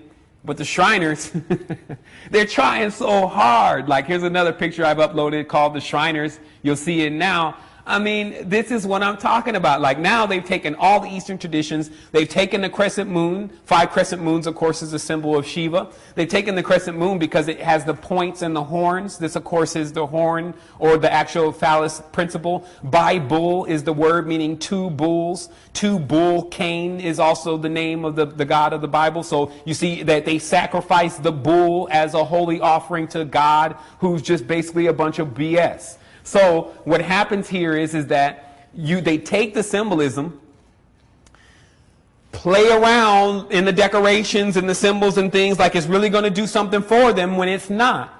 And this is what they talked about, of course, in the scriptures, of where those who put on the vestments and the priestly robes and all these different things, and they imagine it's going to do something for them. They put on the crystals, put the Hoshin on, and then they put the phylactery on, then the triple shin or the quadruple shin on the forehead, and then every single thing that you would need to power up the vehicle, but no key. No key. Because you cannot do this to yourself. That's what their big lesson is that all of what they're doing in the world, the grand creator is going to show them you can't do this to yourself. And then whoever elects to get involved with them and choose different sides, it's going to show the same thing. So I already seen it. I was like, man, tired of getting worked. Game peep game. Meaning that, man, after a while, you start seeing if you're a really, really rational person with life and you're really directly tapped in, you'll see the whole game. You'll be like, man, I'm not going to be played. Like, I just rather not. Sign me out. Like, the basketball field is configured as a phi-based ratio. The football fields are the same way. You got 11 versus 11 players. Everyone's seeing 11-11 on their clock. The soccer ball is a pentagon and a hexagon intertwined. Man starts kicking around a ball as if that's kicking around the world, wasting time, kicking the world into a net, shooting his ball into a net so that it can be trapped. You see? Like, I got time to play around with you guys. Like grown men. That's what they always say. Oh, I'm a man, I'm grown, blah, blah, blah. Man, you don't know what that's about. I'm trying to teach these days what it's about, what I had to learn. Now, here's where the big play comes in. And I think that this is where I'm going to take a break because I need to get just a little bit of water in my system, a little bit of energy. And I want to come into this really, really... I'm going to come into this because this right here is the key to the matrix. And once you have this, then anyone not talking superior knowledge about truth is going to seem really silly. And then all of a sudden, you're just going to say, hey, man, why don't you go check out this website real quick and this one link right here, and it will show you what's really going on. So before we start that, though, I'm going to take a little break. I want to say wholeness and balance vibration to everyone. We got 97 people watching. Thank you for being here and allowing this all to take place. I mean, there wouldn't be, for me, a better place to actually celebrate my birthday if I was into celebration. But to me, every day is a birthday. I don't even like people calling me only on one time and saying, oh, hey, happy birthday. But, I do accept it. But I call people every day, man, and say, happy life. Like, it's a wonderful idea now for us to go into what we have in store for us and what we've already worked for, rather than thinking that we're somehow going to be shorthanded and shortchanged again. So I'm going to be right for it, as I always say. Okay, here we go. All right, well, this is the masterpiece. This is the finishing move, as they call it. But like I said, I really wanted today to be like the breakthrough for everyone. And I wanted it to also be like the opening of a new page for all of us. And the kind of closing on a very amazing book. And now we have to write our own. And that's another thing I want to say. I'm going to be spending a lot more time, especially in the next 2 months, getting the next book out. And so I may not be involved with the platform. I'm trying to keep the shows still going at least 2 or 3 times a week with just really impacting studies like the one we're doing today. But do know if you don't see me around much, of course, you can always drop me an email. If you have a question, I can always answer in my email box. But just so you know, I'm going to be wanting to get this book together. Also, I'm going to do a sound test here. Let me see. Okay, looks like everything is working properly. All right. Okay, let's begin this by first saying, like, notice how the most simplest things in our world could easily have the greatest level of power and energy if it's shaped and fashioned the right way. And to me, the biggest example of that is these tuning forks.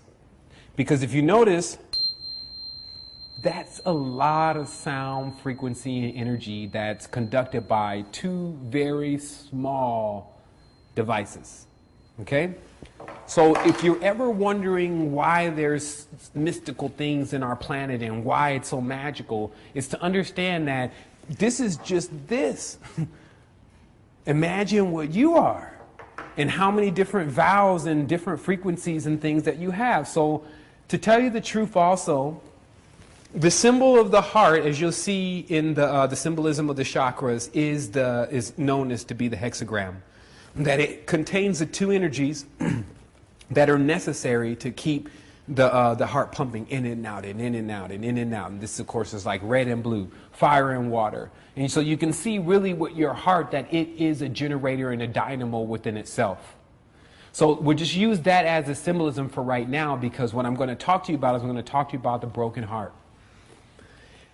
There is a part in the Bible that God, of course, says that he's not the author of confusion, but there's a scripture that says, let us, meaning that there is one being in a league of other beings, go down and confuse them. And if you look at that very clearly, then anyone who has a real heart and really cares about anything will put the Bible down from that point as if it's something to really consider as what you will want to be like.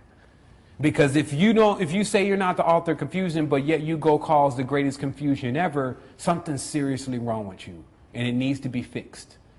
So when something is in a childlike phase, which is what many of the entities are always depicted as children, if you notice, especially in the Catholic, the whole Catholic pantheism and how they draw it, they always depict the children, because these children are indeed childish. So, or actually Chaldean is the term if you want to understand the etymology.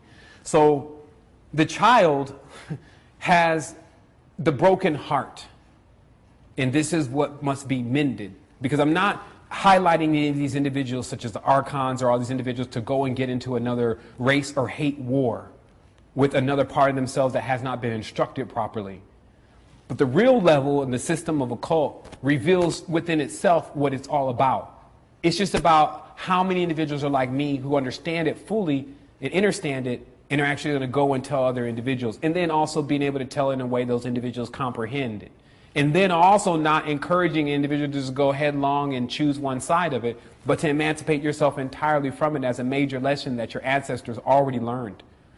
So what you have here is you have the language of Hebrew, which I explained to everyone before that it was phenomenal information, and when I discovered that Hebrew as a language was actually the hexagram or the shuriken or actually Star of David is what people call it, the hexagram, dropped on itself. So if you take all of Hebrew, just like this chart shows you, and you drop it on itself, then what you get is you get the Star of David, that they call it. But it's really the Star of the Dravidian. All you have to do is remove the R and Dravid becomes David. That's it. So that's also how easy it is to tamper with humanity, because you can remove one word, like instead of Nazi, N-A-Z-I, it's N-A-S-I, and then the person thinks it's something different. N-A-S-A, then it's something different. But when you're talking about a language that has no vowels, it's just N-S. And if you understand what N-S means, then you understand the individuals who are attempting to embody that energy. Okay? So what happens is the broken heart is the broken generator. And when the confusion of tongues took place, then the ancient and holy languages, or mainly the one that we were using, was broken apart. And different individuals took different pieces their way. That's how it manifested in the languages.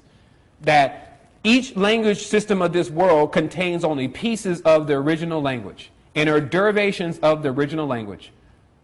So what the original language is, because obviously the symbol of fire and water, is actually energy within itself. And this became birthed as known as the words of power. I'll tell you something about the words of power.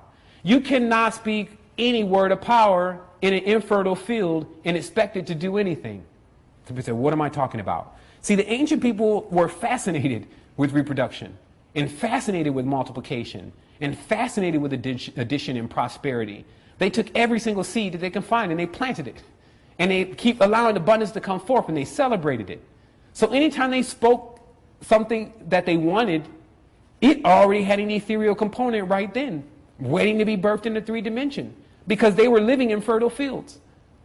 They didn't need to reconfigure everything to make it fertile and tap ley lines and put needles and Cleopatra's needles in Earth's meridians to channel energies into stadiums and suck all people energy and divert it into cubes and all of that. They didn't need to do all of that.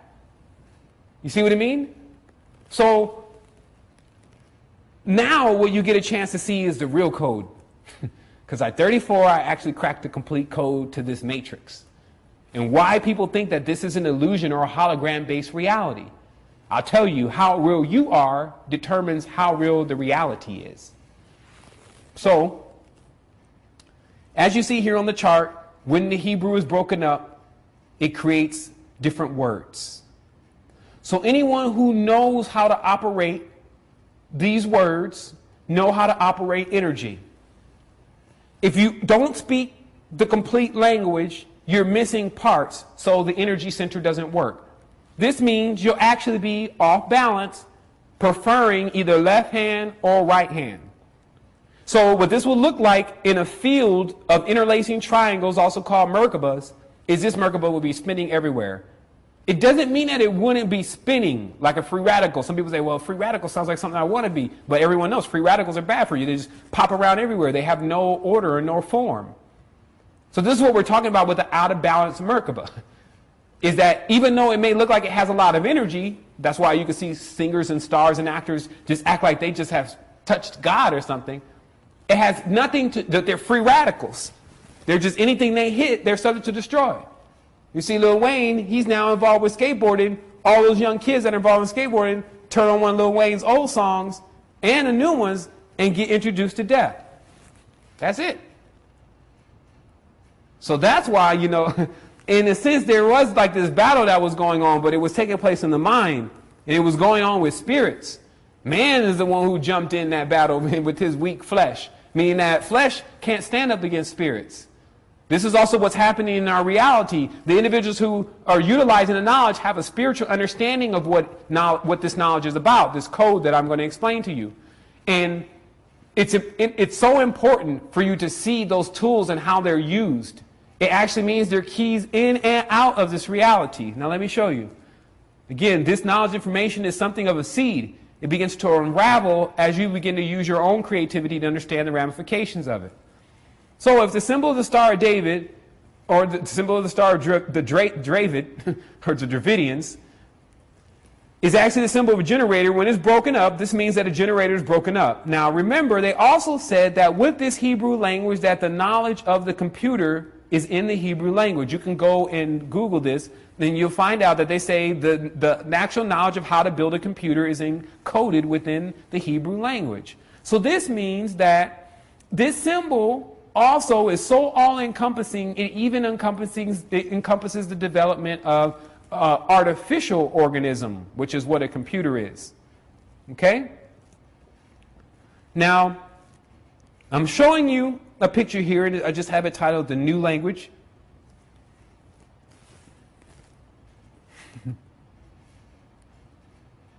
New language of power, because now a person can go and say the Egyptian words, and they're all out there, and nothing's happening.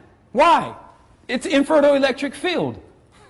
It's actually artificial now in most cities. The structures in the framework, in the metal and the way it's welded, in the right angles, that's a death field. So none of those words work. But there are ones that do. Notice how the society's been switched over to math. Math is the new language. Why? When you see a number, you think it, and this is the one that's not initiated, as just a number. 1, 2, 3. Used to count things. 1, 2, 3. Then why is it not sticks then? 1, 2, 3, 4, 5. And some people say, oh, it's because we didn't want to draw out all those sticks, so we made symbols for it. Okay. Is that what they told you? Is that what those Pythagoreans told you, who count really well by 5, 10, 15, 20, 25, 30, 35, 40? You see how you can do that very fast? You think because those numbers are even, you can do it very fast. But that's not the reason. It's because you've been trained that way, to think and count that way very fast. So any way you're trained to count, you can do very fast.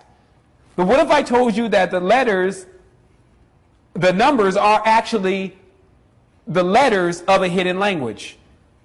A hidden language that was developed in order to figure out exactly how to feed a computer with the integers of how we react. It's 12 o'clock. So the first thing that, of course, had to happen is that we had to be made to react a certain kind of way every time, a 0 or 1. Either you do or you don't. There's a cause and effect. So you're in a world where, according to your next decision, is going to determine where you go next. Everyone's familiar with that. It's called a binary world. So with the number system, what you have going on is the ancient language. Now look at the ancient symbol for divide. Okay? Divide, you see two dots with a line in between. Now, if you study occultism, each circle is a symbol of a soul or a conscious living being. So you got a conscious living being on one side and a conscious living being on the other with a wall in between them. This means that they don't know that each other exists, so they actually are divided. This is what they have done with you and your spirit body, by the way. That when you go to sleep, that what you see running around is your spirit body, but you're so divided from it, you can't control it, make it do things, or anything. It acts like it doesn't even know you're watching. Okay? Now, notice how right away you can start seeing, is it possible that math, because it has these weird symbols and squiggly lines and quotients, could actually be saying something beyond what we may think? So, in thinking about this, I went to Wikipedia. And I said, well, let me see what all the mathematical symbols are anyway. Because I can remember I don't want to go and look at any of those numbers that they be writing on the board with physics and stuff like that. And that's definitely not the way to understand things. Like, I don't even understand what those folks are talking about. It's because it's a hidden language. Even the people writing it probably don't even understand what it really means. Today they will. Notice this. This is the math divisor symbol.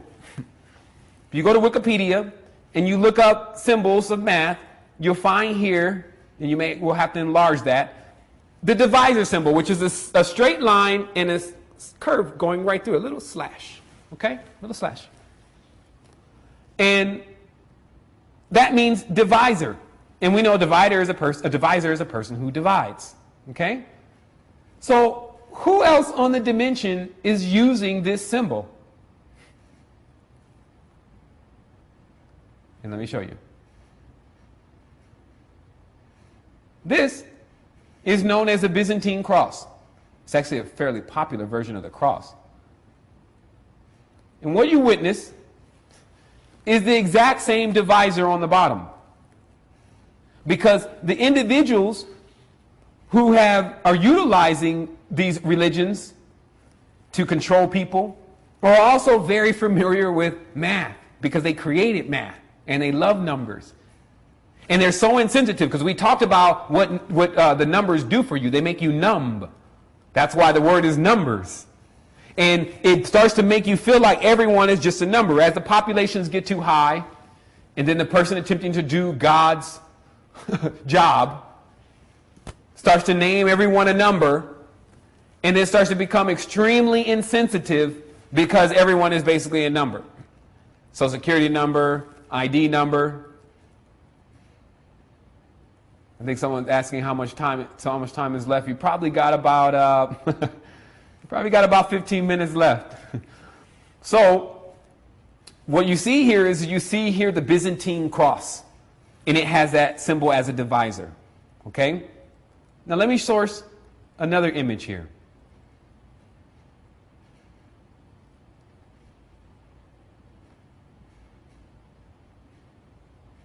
And I'm going to tell you why. Now, since the ancient language is in this infertile field, when it's spoken, it doesn't do anything. But this artificial language, which is not real, based on the numbers, which mainly has a zero in it, which is not real, when using this system, it becomes the new system of power in the illusion.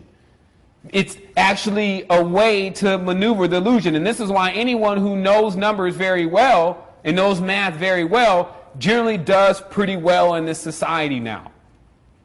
It has become their power. They know how to do the septidecimal and calculate it on the stock market. You have the cross symbol as the transpose symbol. Transpose means the same thing we talked about yesterday about the bath, or the bath to completely change someone from what they were before. Transposing is the same thing, almost of a vampiric nature of shrouding a person with another shell, of another reality or personality that they're stuck into. If you really want to understand what's going on. That symbol is the symbol of an unbalanced cross, or a T symbol. Okay? And that's why you always see them carrying these everywhere. Let's keep going here. And again, I'm only loosely explaining what's here because people really have to absorb this on their own and start thinking of the ramifications, because what you'll get into understanding is that it's highly possible that if you could take a reality and you can start switching it into numbers, and then the reality begins to understand all the numbers that are involved with the responses, then a reality can be completely generated based on your next thought. Meaning that a reality could appear right before you thought you thinked it. That's the matrix. That's why the rules of the matrix can be bent and be broken. Here's another symbol. This is, actually, that symbol may have gotten sourced a little bit lower. Let's see if I can upload another one. And we are entering the end of the program. And what I'm trying to explain to people here pretty much is that now, in the mathematical symbols, you will find the occult symbols, because when you break apart the Hebrew language, actually that did get sourced. If you see here, it says math symbols 2. You actually find the Hebrew symbol Aleph and Beth in mathematical symbolism. Again, you find here another symbol. And so it's also interesting because what the symbols you thought you wouldn't understand if you started understanding math because you didn't like math, you understand a little bit of the occult knowledge. You go back to those mathematical and symbols of physics, and then you look at their explanations, and they equal exactly what they equal as a spiritual component.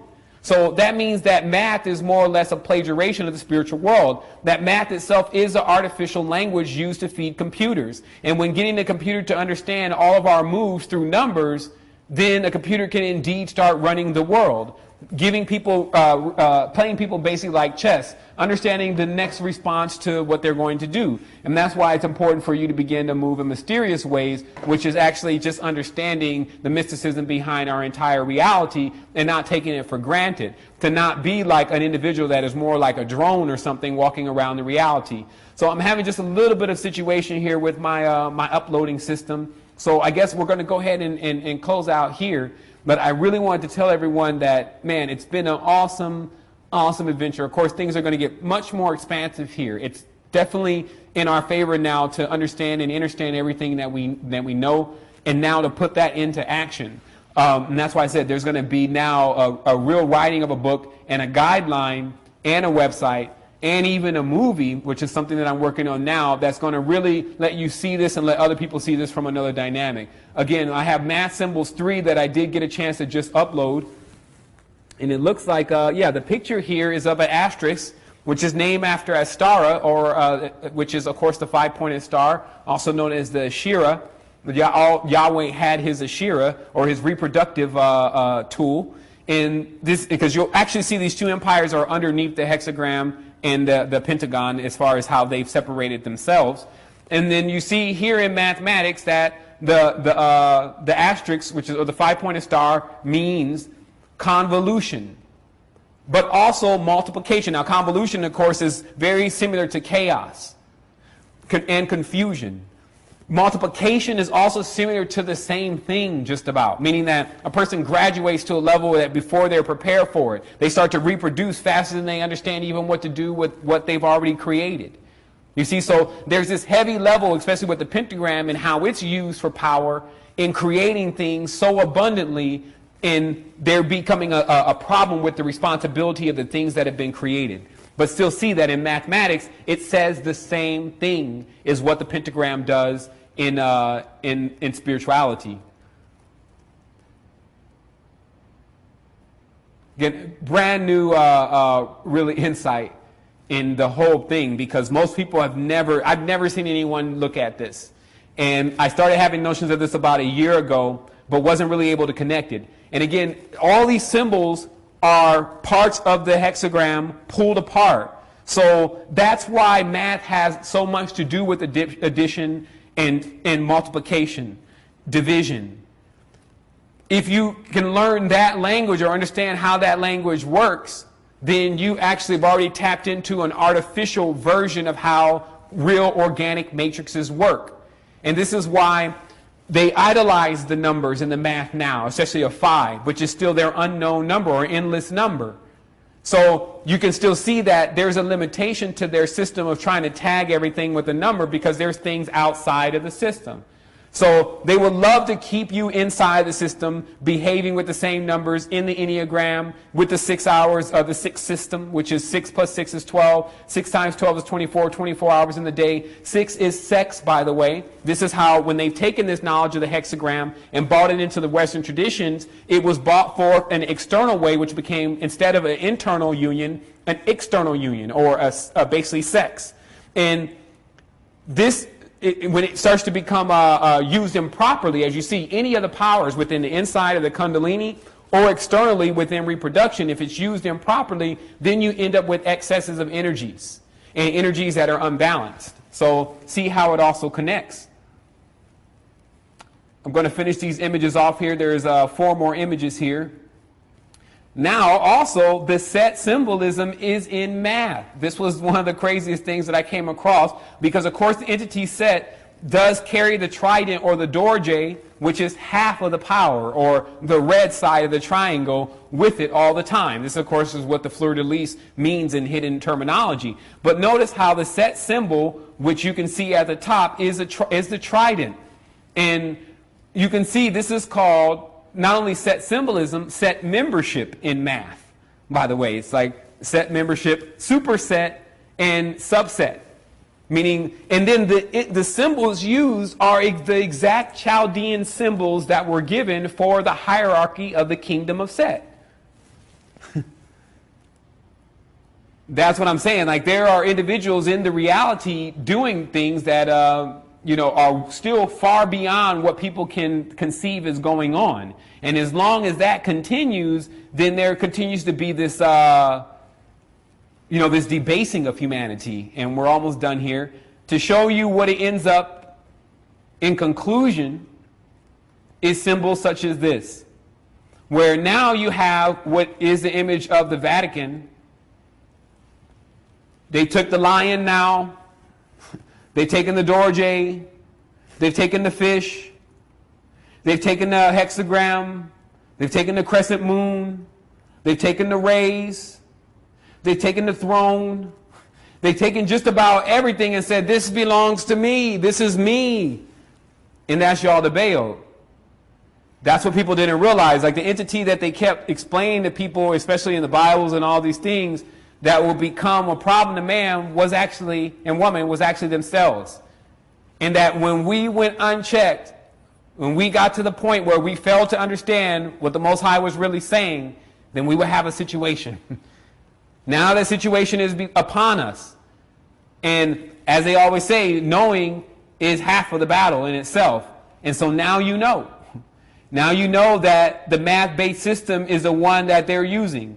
You know that the symbols are connected to occult levels of knowledge.